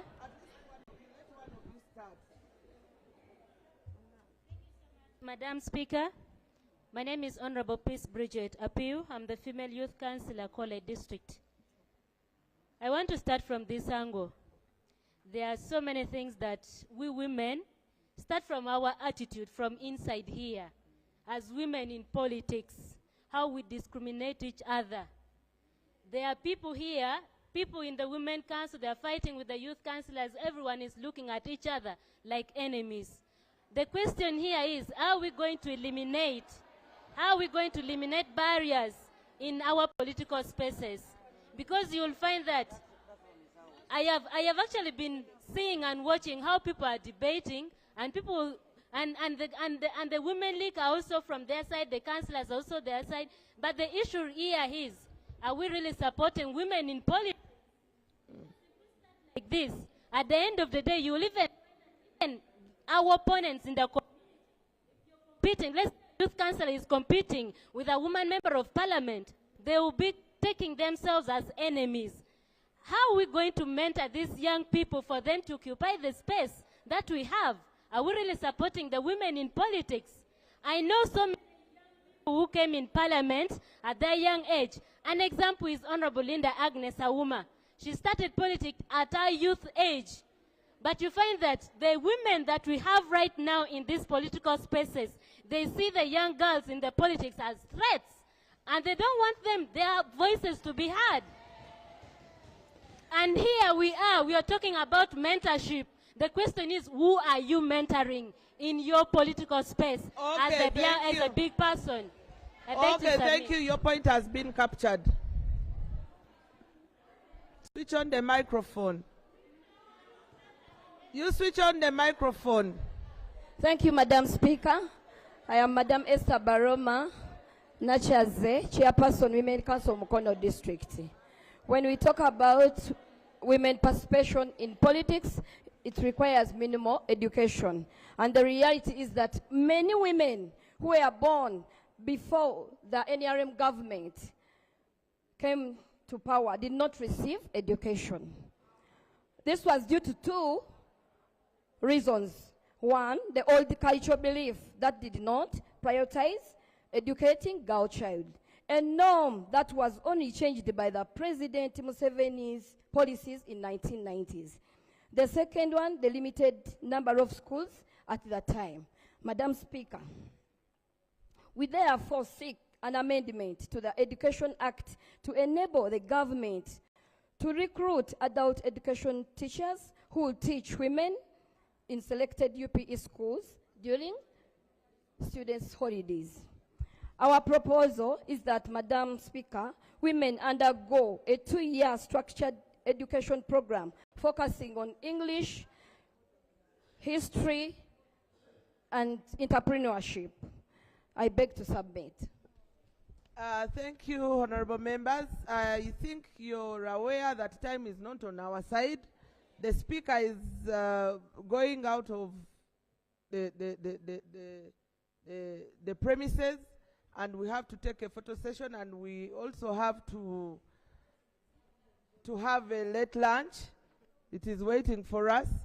But now, before we conclude, allow me to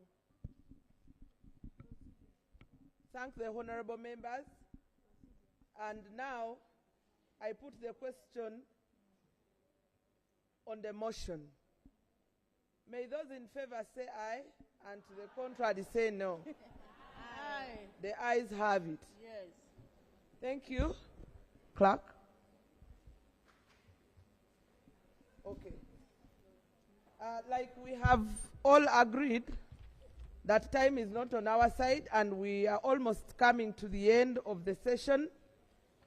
You're very much aware that we have our partners here that really want to say 1 or 2 words, and these are very influential, that we need to hear from them.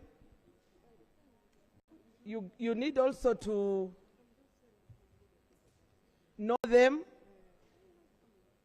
and we are meeting them for the first time. But before they come in, we want to give an opportunity to one of our own, the Honorable Member of Parliament for Yala, to make a brief statement on behalf of all of us, the women, since she's representing us from the East African Parliament, so that we can have that feel of the East African Parliament. Thank you, Honorable Jackie. Thank you so much, Right Honorable Speaker, and honorable members, honorable councillors, honorable members of the Women Councils, and honorable members of Women League who are here. You're much honored. Like the speakers mentioned, my name is Jacqueline Amongin, but I represent Uganda in the East African Legislative Assembly. And I would like, first of all of us to applaud the Parliament of Uganda, who is led by the woman, the Right Honorable Anita Among. If we can give her a big applause, actually, because this is a precedent that is sent. It's a big precedent for us as the women, and also in a special way to know that the Speaker of this Parliament, where we are seated, is a woman. It means a lot to convene the Women's Parliament in this very house. I think we have to applaud her again. She's one of the persons who is very passionate about women's issues, besides all other issues. But Right Honorable Anita Among is very passionate about women's issues. So hosting this Women's Parliament here, the second of its kind, is a very great achievement. I would also like, in a special way, to congratulate you, Madam Speaker, the chairperson of the Women Council, but also a chairperson of the Women Council who has tried to do something for the women of Uganda, Farida. So normally you give credit where it is due. And sincerely, we have to give credit to the Women Council of Uganda, to the chairperson. But also, I would like to take this opportunity to thank the Ministry of Gender, Labor and Social Development, plus the partners, for having enabled, the, like Right Honorable Peace Mutuzo has been here from morning up to now. there is being a minister, but there is also being a minister who is not available. So why don't we applaud Cecile, the Minister of Gender, and especially Honorable Peace Mutuzo. In a special way, the partners who have been mentioned, the Westminster Foundation. I have listened to the debates in this House. I'm very passionate about climate change. In the regional parliament, actually, I chair the portfolio committee on climate change. I would like to make a recommendation, Right Honorable Speaker, through you, that the next time we organize this women's, it will be the third. First of all, a recommendation which has come also from the House. This parliament should be done annually. And then two, can it be extended to be for at least 2 days? Because when it is 2 days, I see enthusiasm from the women, and the issues that they are raising are very pertinent to, in that, me as a member of parliament, I feel like, yes, this is right. We are talking about women's participation in politics. How do we engage the women? How can they galvanize the support? We are talking about issues of maternal health, child mortality in Uganda. We are talking about issues of regional balance. I think we have always held a youth parliament here. The last time I was in this House, I was a student, and I came as a youth parliament. And eventually I ended in this parliament when I was a youth at the age of 20-something. So it's very important that when these women come here, they galvanize, they get motivated, they network, and eventually they feel the Parliament of Uganda, but not just the Parliament of Uganda. I know the issues that have been discussed today here have been captured by the Hansard. And those issues will be debated in this Parliament, and some of the resolutions that you're coming up with will be adopted, because the convener of this day, the Right Honorable Speaker, Anita Annette Among, is very passionate about this issue. That's why she allowed that the members of parliament of the whole country, who are women in the Women Council, in the Women League, in the civil society organizations, and in the women councils, are here. So do not think that you have wasted your time being here, but you have made a milestone. Right Honorable Speaker, as I conclude, I was sick, actually. I came from that drip. That's why I was moving with my water. I didn't have juice. But anyway, parliamentary procedure dictates that you don't bring probably liquids. I need to apologize for that.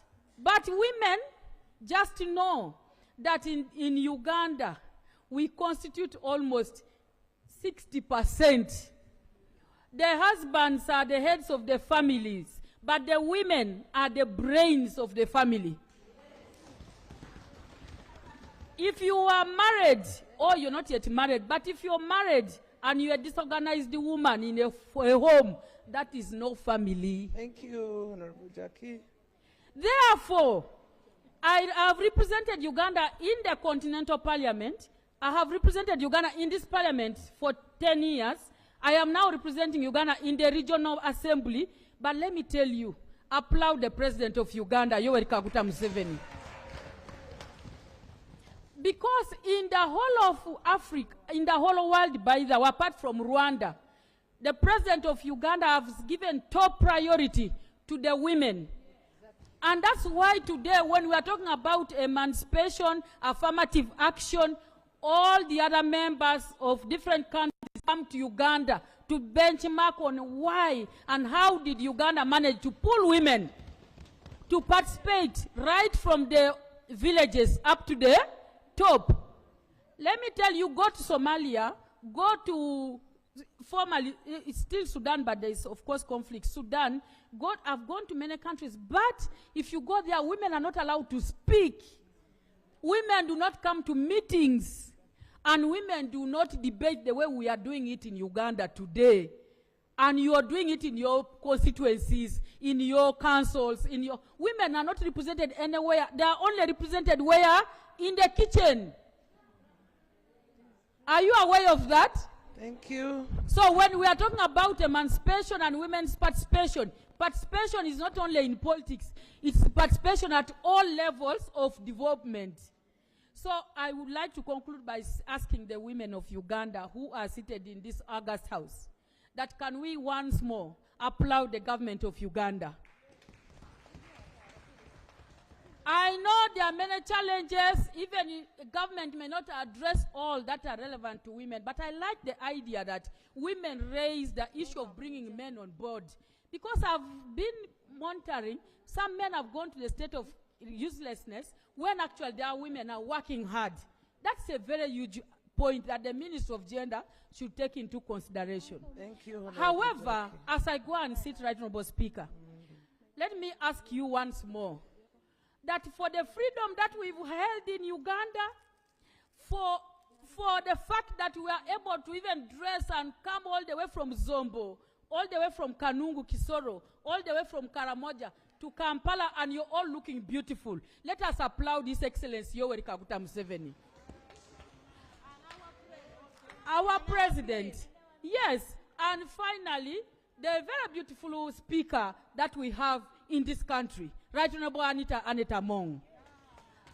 And as I go and sit, of course, our Honourable Right Honourable Speaker, who has given me an opportunity to say a word on behalf of all the people who are here. I'm much honored. Thank you very much, Right Honourable Speaker. Thank you, Honourable Jackie. Honourable members, we are running out of time. Now, we want to thank our development partners, the Westminster Foundation for Democracy. They are here. Please, the representative can come and make a statement. Please. There. Yes.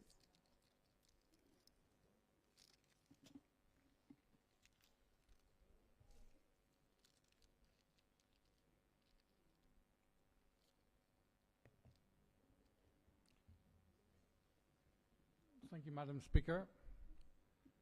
Honourable members, Honourable Minister of Gender, Clerk of Parliament.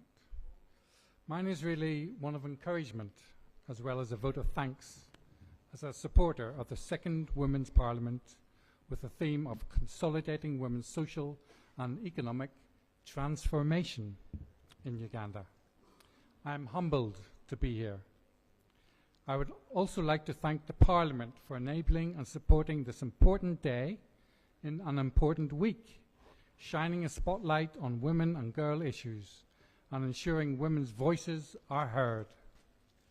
I also thank the support of the Uganda Women's Parliamentary Association and the Women's Council.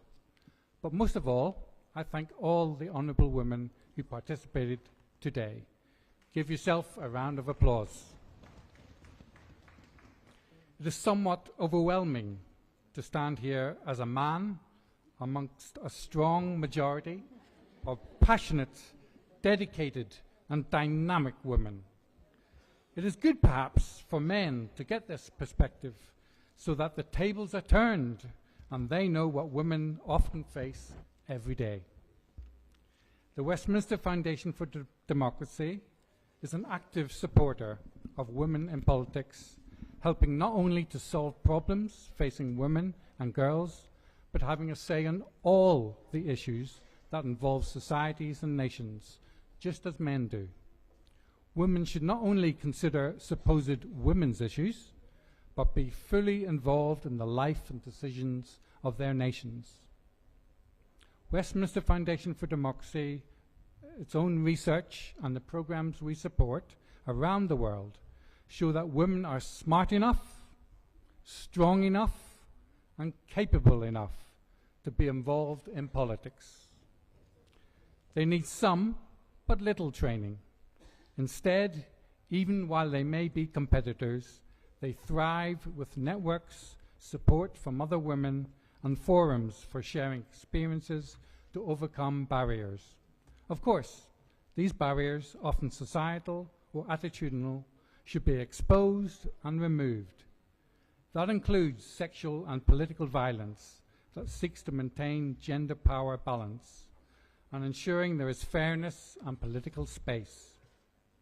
And men have a role to play in promoting women, perhaps reviewing their own actions and attitudes and understanding how perceptions of masculinity are part of the problem, but also part of the solution to a better society that grows, develops, and economically transforms. Uganda has made great strides since the 1995 Constitution to increase the number of women in Parliament.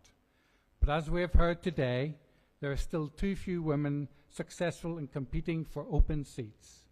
And our efforts should have a vision beyond representation and voice to women having agency and an impact on the issues that they care about. As the Right Honourable Speaker noted, politicians should be servant leaders, giving voice and representation to all in society, especially the more marginalised. I encourage, therefore, that the important work of this Women's Parliament on the 4 resolutions will be rewarded by policy and lawmakers taking them forward. Thank you very much for having me here today. Thank you so much, our development partners. Honorable members, we are running out of time, and I want to remind you that when the Speaker of Parliament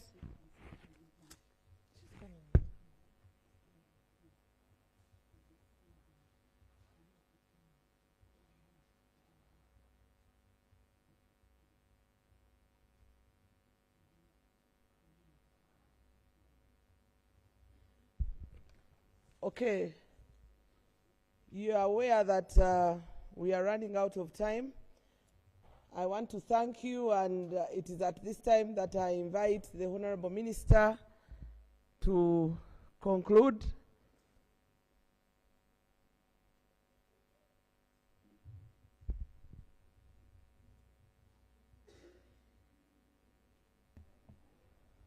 Thank you so much, Right Honorable Speaker, for this day and successfully concluding the issues that were all on order paper. On many occasions we discuss, but we never conclude the order paper. But I want to thank you so much for guiding this Parliament, that every area of the order paper was covered. And I want to highlight a few things that were raised so that we shall take them up to discuss with the President for Parliament's discussion and also for inclusion into our speech on the National Women's Day. To begin with, I want to thank the movers of the motions, Honorable Mastura Namatovu, Honorable Betty Atim, and Honorable Kengaju, Jennifer, Honorable Grace Ayong Atiang of Kumi. Thank you so much for moving the motions. And ladies, thank you for being very active in participation, for supporting the motions and raising very pertinent issues. You have touched 4 key thematic areas that are measurable for gender equality and women empowerment according to the Beijing Platform for Action.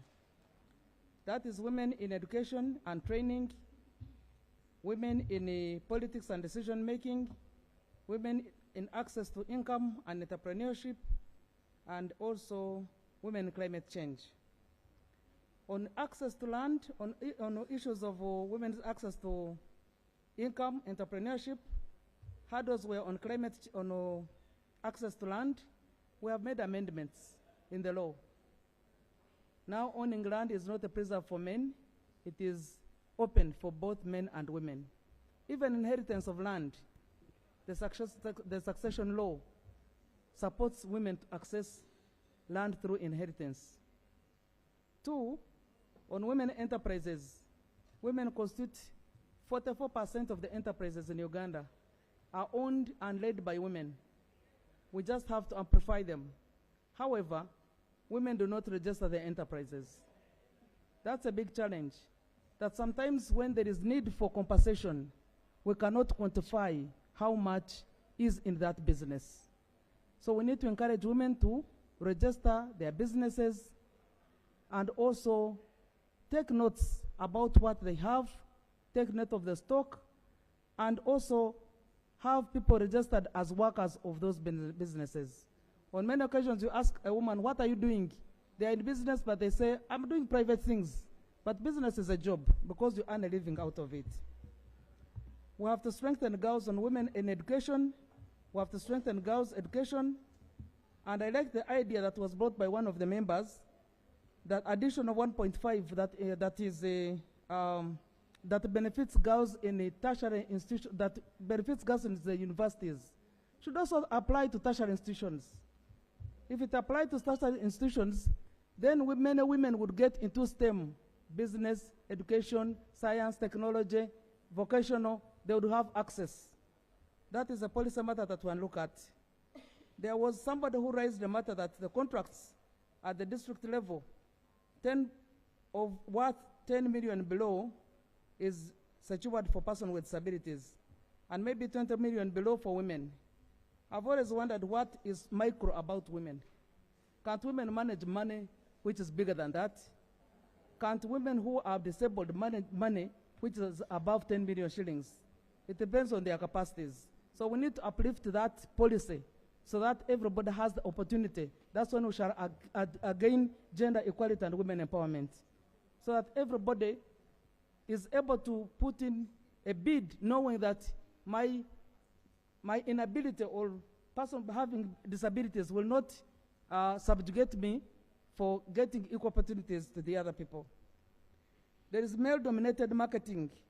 One of the issues that were raised, when women are working so hard in the field to own land, to have cows and big high-value crops, when it goes to marketing, it is men who are marketing coffee, who are selling land, who are selling cows, and yet women would have had the opportunity to own the cows. We need to improve on this so that women can also own big enterprises that give them more money and resources. That has been a cultural practice, but we need to advocate and speak about it so that people get to know that it is bad and it only is it only weakens women's participation in the economy. Many issues were raised about GLOW, and like I stated before, we need to have a session with women where all the issues of GLOW can be discussed. I don't want to discuss GLOW in piecemeals. I've already talked a few things about it, but we need a big brief about the operations of GLOW. We have now managed it for about 3 years. We need to know where it picked us, where it has reached now, what are the challenges, how do we address them. I agree with the idea of women's inclusion in GLOW. GLOW is a big program for women. Women leaders must be involved into GLOW. It was excluded by the World Bank within the premise of their discussions. They did not include women, capturing women leaders. And I think within the review, every 5 years we have to review these policies. So within the review, we shall include women's involvement, especially the women leaders, so at least they are knowledgeable. Because when they are knowledgeable, they will be able to impart the knowledge to the others who are capable of benefiting from GLOW. Right Honorable Speaker, we discussed a number of issues about gender equality. And many people were even writing notes to me. How about the boy child? Why have we left the boy child behind? The boy child has not been left behind. But I think we need now to have a positive male engagement, and that's why we have now the component of positive masculinity. Many times when we talk about issues of women, some men frown and feel women are taking up their space. But we want to talk to them so that they not fear that women are taking up any space. We give them the liberty, but we have to do positive masculinity. When a man is empowered with positive masculinity, he would know how to apply his strength for purposes of protection and defending women. And women should not appear to be a threat in their space. But we should need to share on managerial space. We need to share. Because if women constitute 51% of the total population, and they are only given 30% of the space in leadership, that does not bring the demographic dividends of equality. Honorable Speaker, women raised the issues of the shrinking pace of an affirmative action.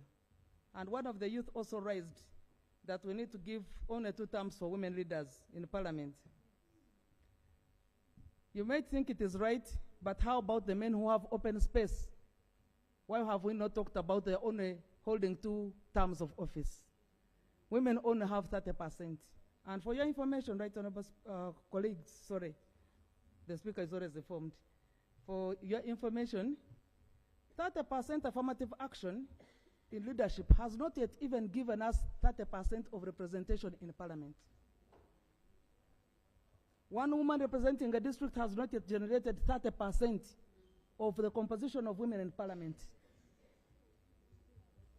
And yet affirmative action was meant to give a minimum to begin with, 30%.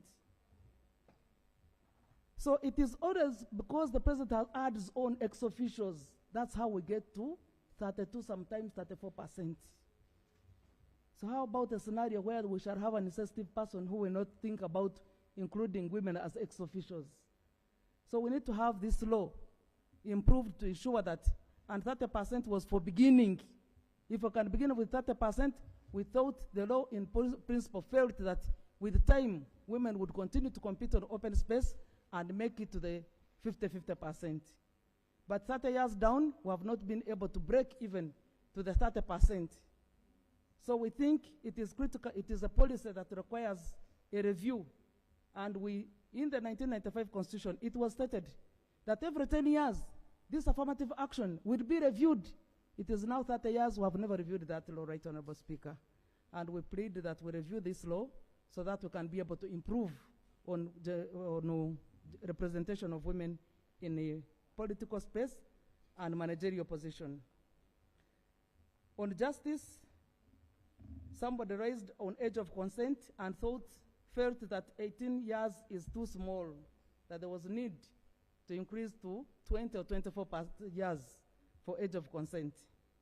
Indeed, when you look at our young girls at 18%, they are still very young. They don't know many things, even concerning families. Family is a family. When you enter a family, it is the life you are going to live up to forever. So women need to know the age at which you start when taking strong decisions about yourself to begin with.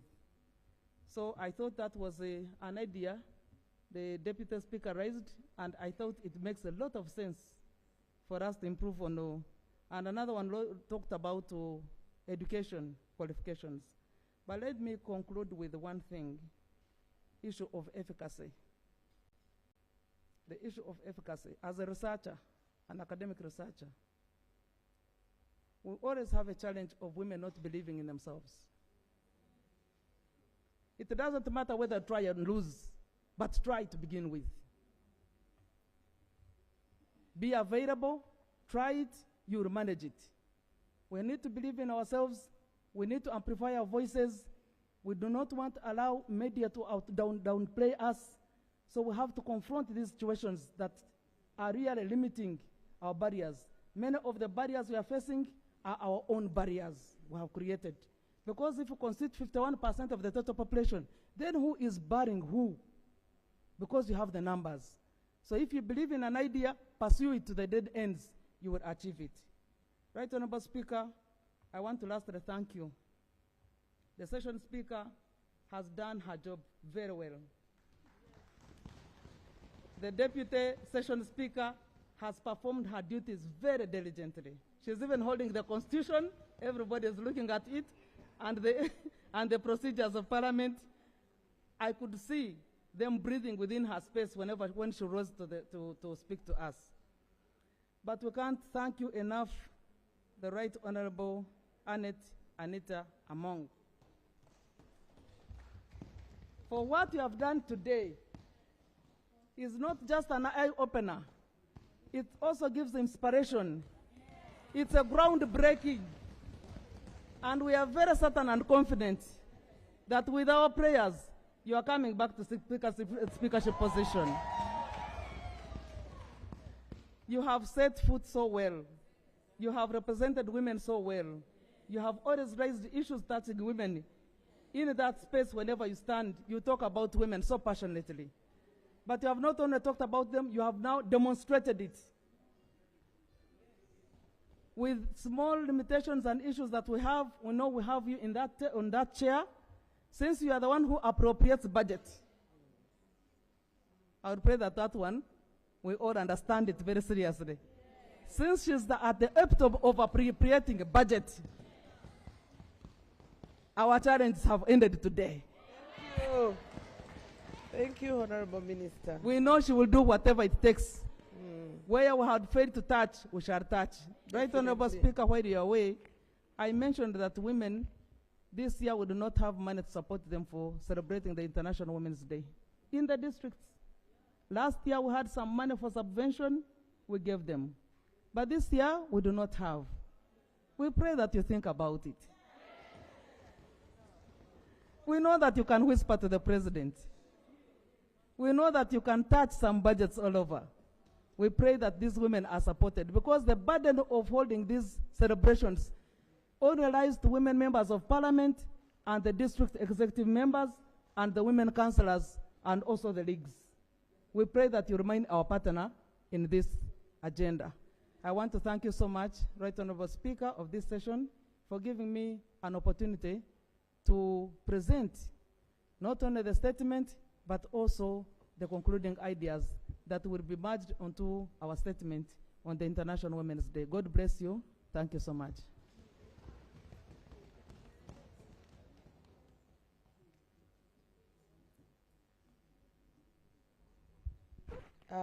Thank you so much, Honorable Minister. And I really want to appreciate you for giving us this time since we started, and the members of parliament that have been with us since morning. We have come to the conclusion of our session, but of course, I want to thank you for coming. I want to thank you for all the deliberations.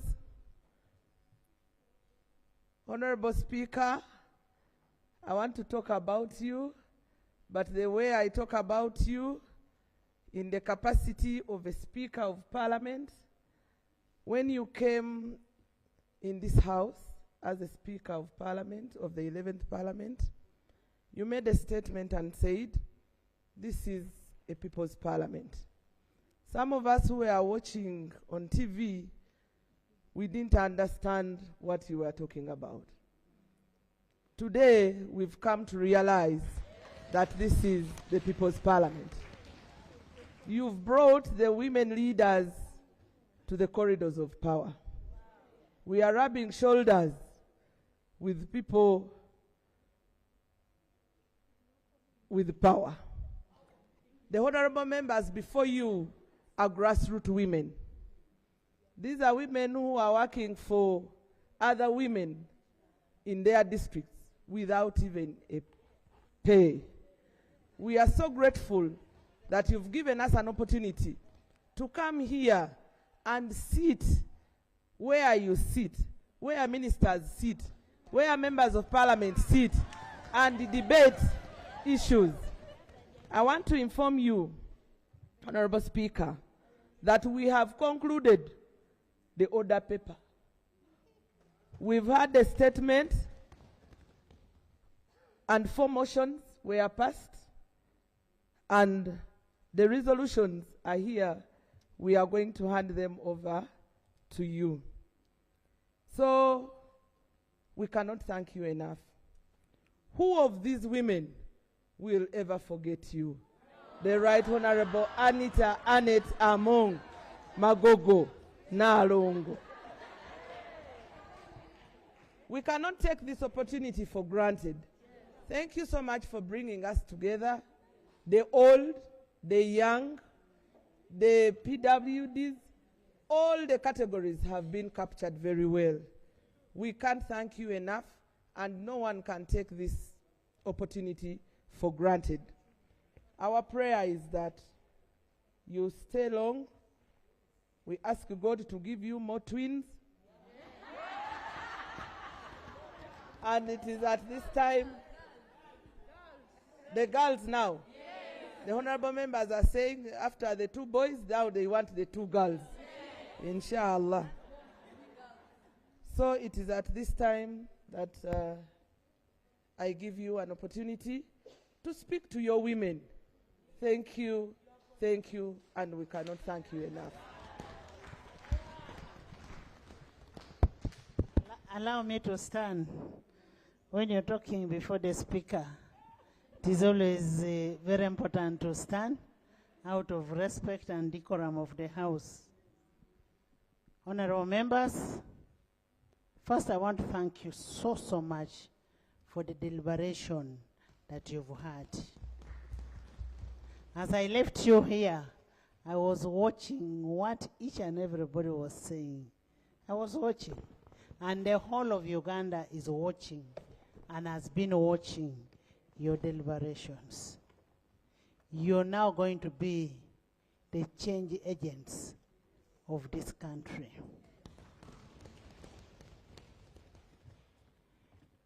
When we joined Parliament of Uganda in the 11th Parliament, we say this Parliament is a transformative and a people-centered Parliament.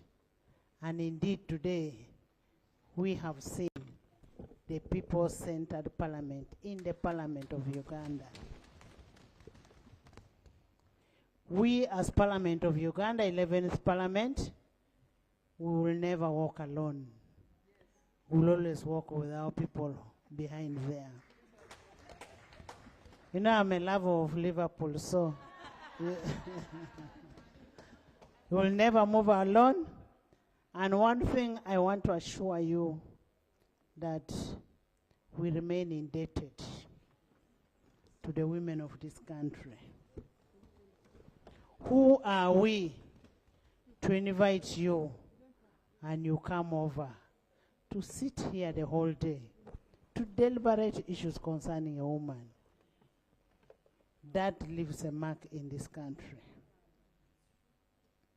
And I want to assure you, the discussion, the debate that you've had is not going to be in vain. All what you've discussed, much as Dr. Mutuso has been responding, she's going to give a formal response as per Rule 220 of the Rules of Procedure. We will give you a response on the petitions that have been presented here. The Rule 220 will require the minister to give a response on the issues that have been raised on the floor. And Honorable Mutuzo, Doctor, bear with us, be with us.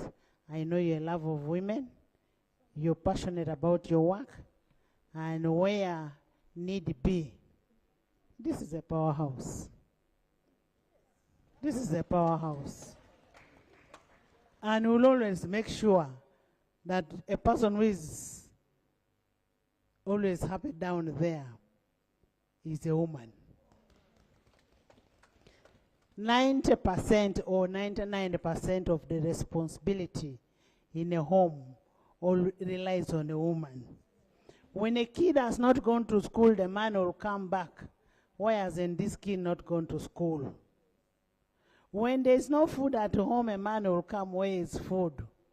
So it is the women of this country, of this world, that run a family.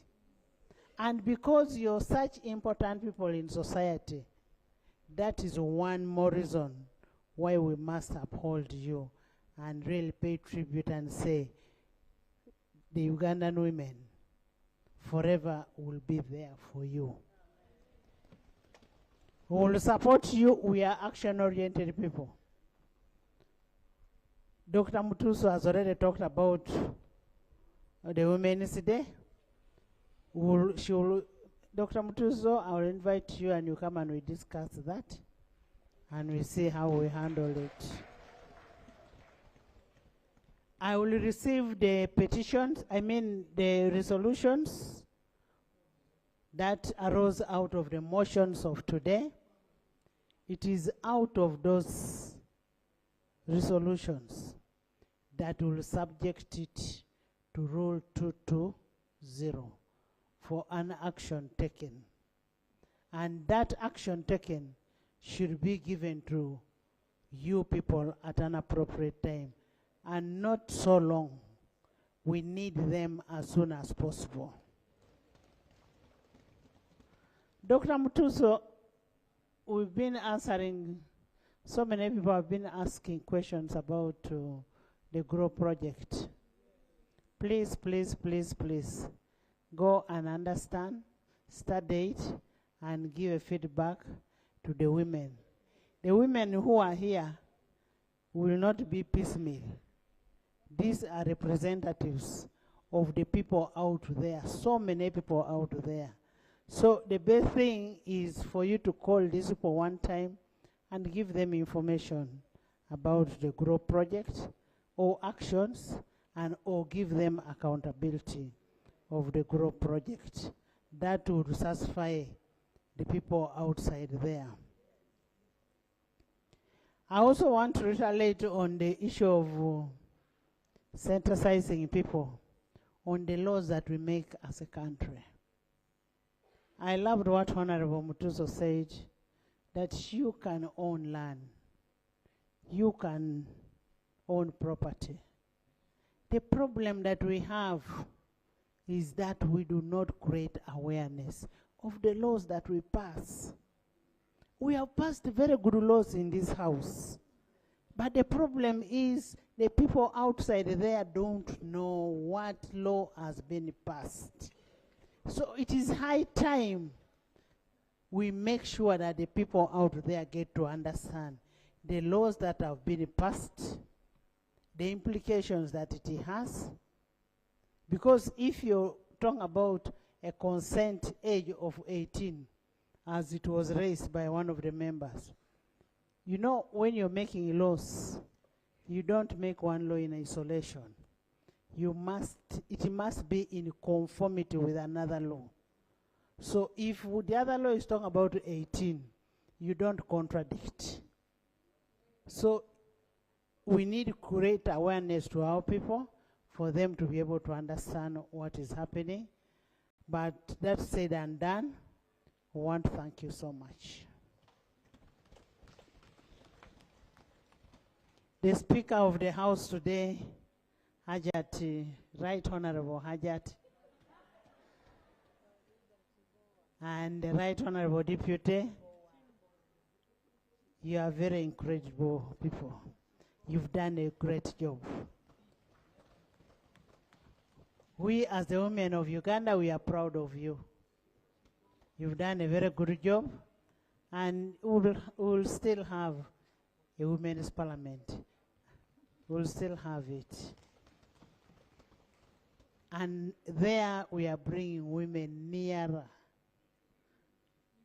to parliament.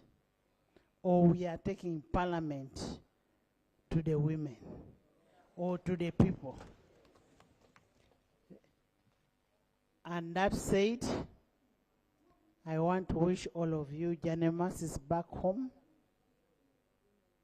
There is always an end to everything. But before you go, the Speaker will still announce the administrative. I handed over the parliament. The Speaker will still announce the administrative announcements. And we shall go by what she announces. Once more, can I have my resolutions, Madam Speaker? Thank you, Honorable Right Honorable Annette Among. I want to inform you that 29 resolutions of the Second National Parliament are here, and I want to take this opportunity to hand them over to you and to thank the members for their contributions. Thank you.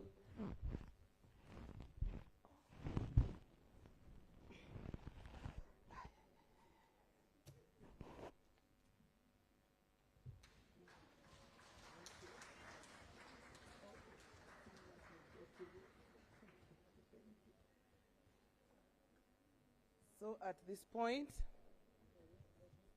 okay.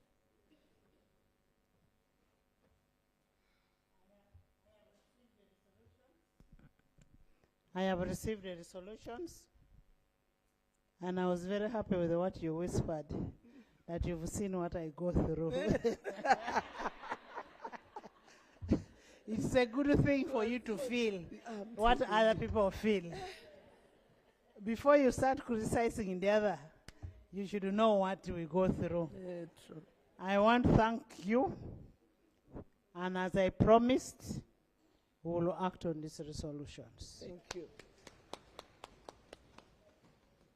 And we want, from the bottom of our hearts, sincerely to thank you. And we will also take these resolutions to SEC. There is a SEC member here. I happen to be a temporary member of SEC, but we will take these resolutions to discuss it with His Excellency, the President of the Republic of Uganda, who loves women so much.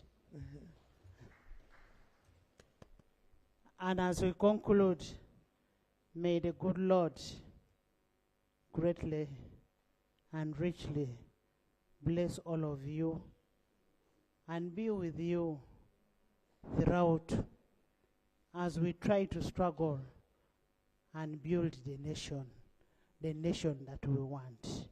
God bless you all. Thank you, Right Honorable Speaker. You're saying you're taking the resolutions to SEC and you happen to be a temporary member of SEC. By the time you'll take them, you'll be a substantive member of SEC, inshallah. Thank you. At this time, I want to inform you that the House is adjourned. Signed, aye.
UBC, inspiring Uganda.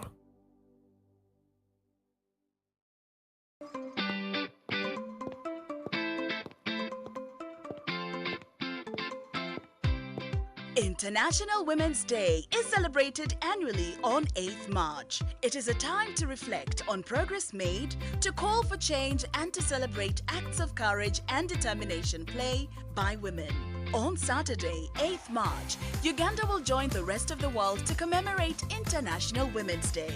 The national celebrations will be held in Chankwanzi district under the theme Accelerate Action for Gender Equality. The President of the Republic of Uganda, Yoweri Kaguta Museveni, will be the chief guest. Join us for the live broadcast to witness outstanding women receive medals in recognition of their achievements and contributions to the country. Happy Women's Day. The government's core mandate is to maintain law and order, safeguard citizens' rights, and provide essential public services. Remember, one of the pillars of a roadmap is innovation and entrepreneurship. There has been this question of how are you protecting our indigenous seed? It's going to be a tall project. That answers somebody's question. For the past 20 weeks, the Front Bench has brought you insightful discussions on governance, security, healthcare, justice and commerce. When you go through this complicated procedure, involve the lawyers, you bring the case against him, the judge will hear you out and pass judgment, and you're out of court in record time. We remain committed to keeping you informed and engaged on key national matters. So these are huge, these are powerful organizations which now Uganda chairs. Why don't you come together? If we haven't migrated to the e-card because of various reasons, including that not all the people of Uganda have smartphones. You can sit in your house, apply for a passport. If you have a Ugandan who has a successful logistics firm in the US, it means he can come to Uganda and do a lot more. Now airing every Monday at 8:30 p.m. with me, Jethro Kasaiji, your interface with the government only on your public broadcaster, UBC, Inspiring Uganda.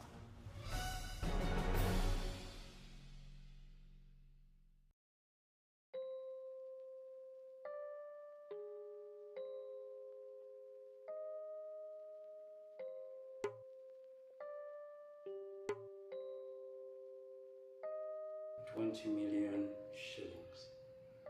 20 million. Hey, where was your head, Matu?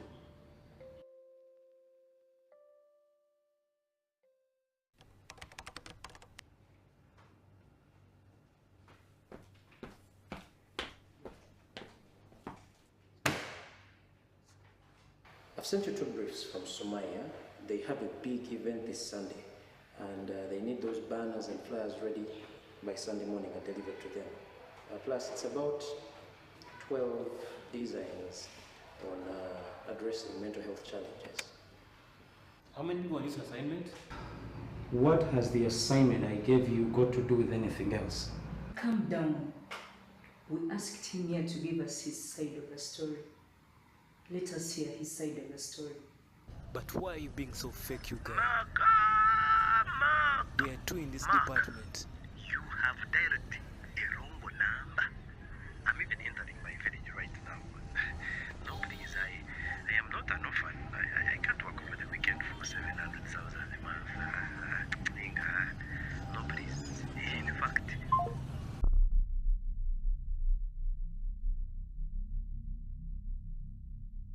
That day I didn't go back home. I stayed at the office until Sunday. I went to NASA and picked the artwork and delivered it myself.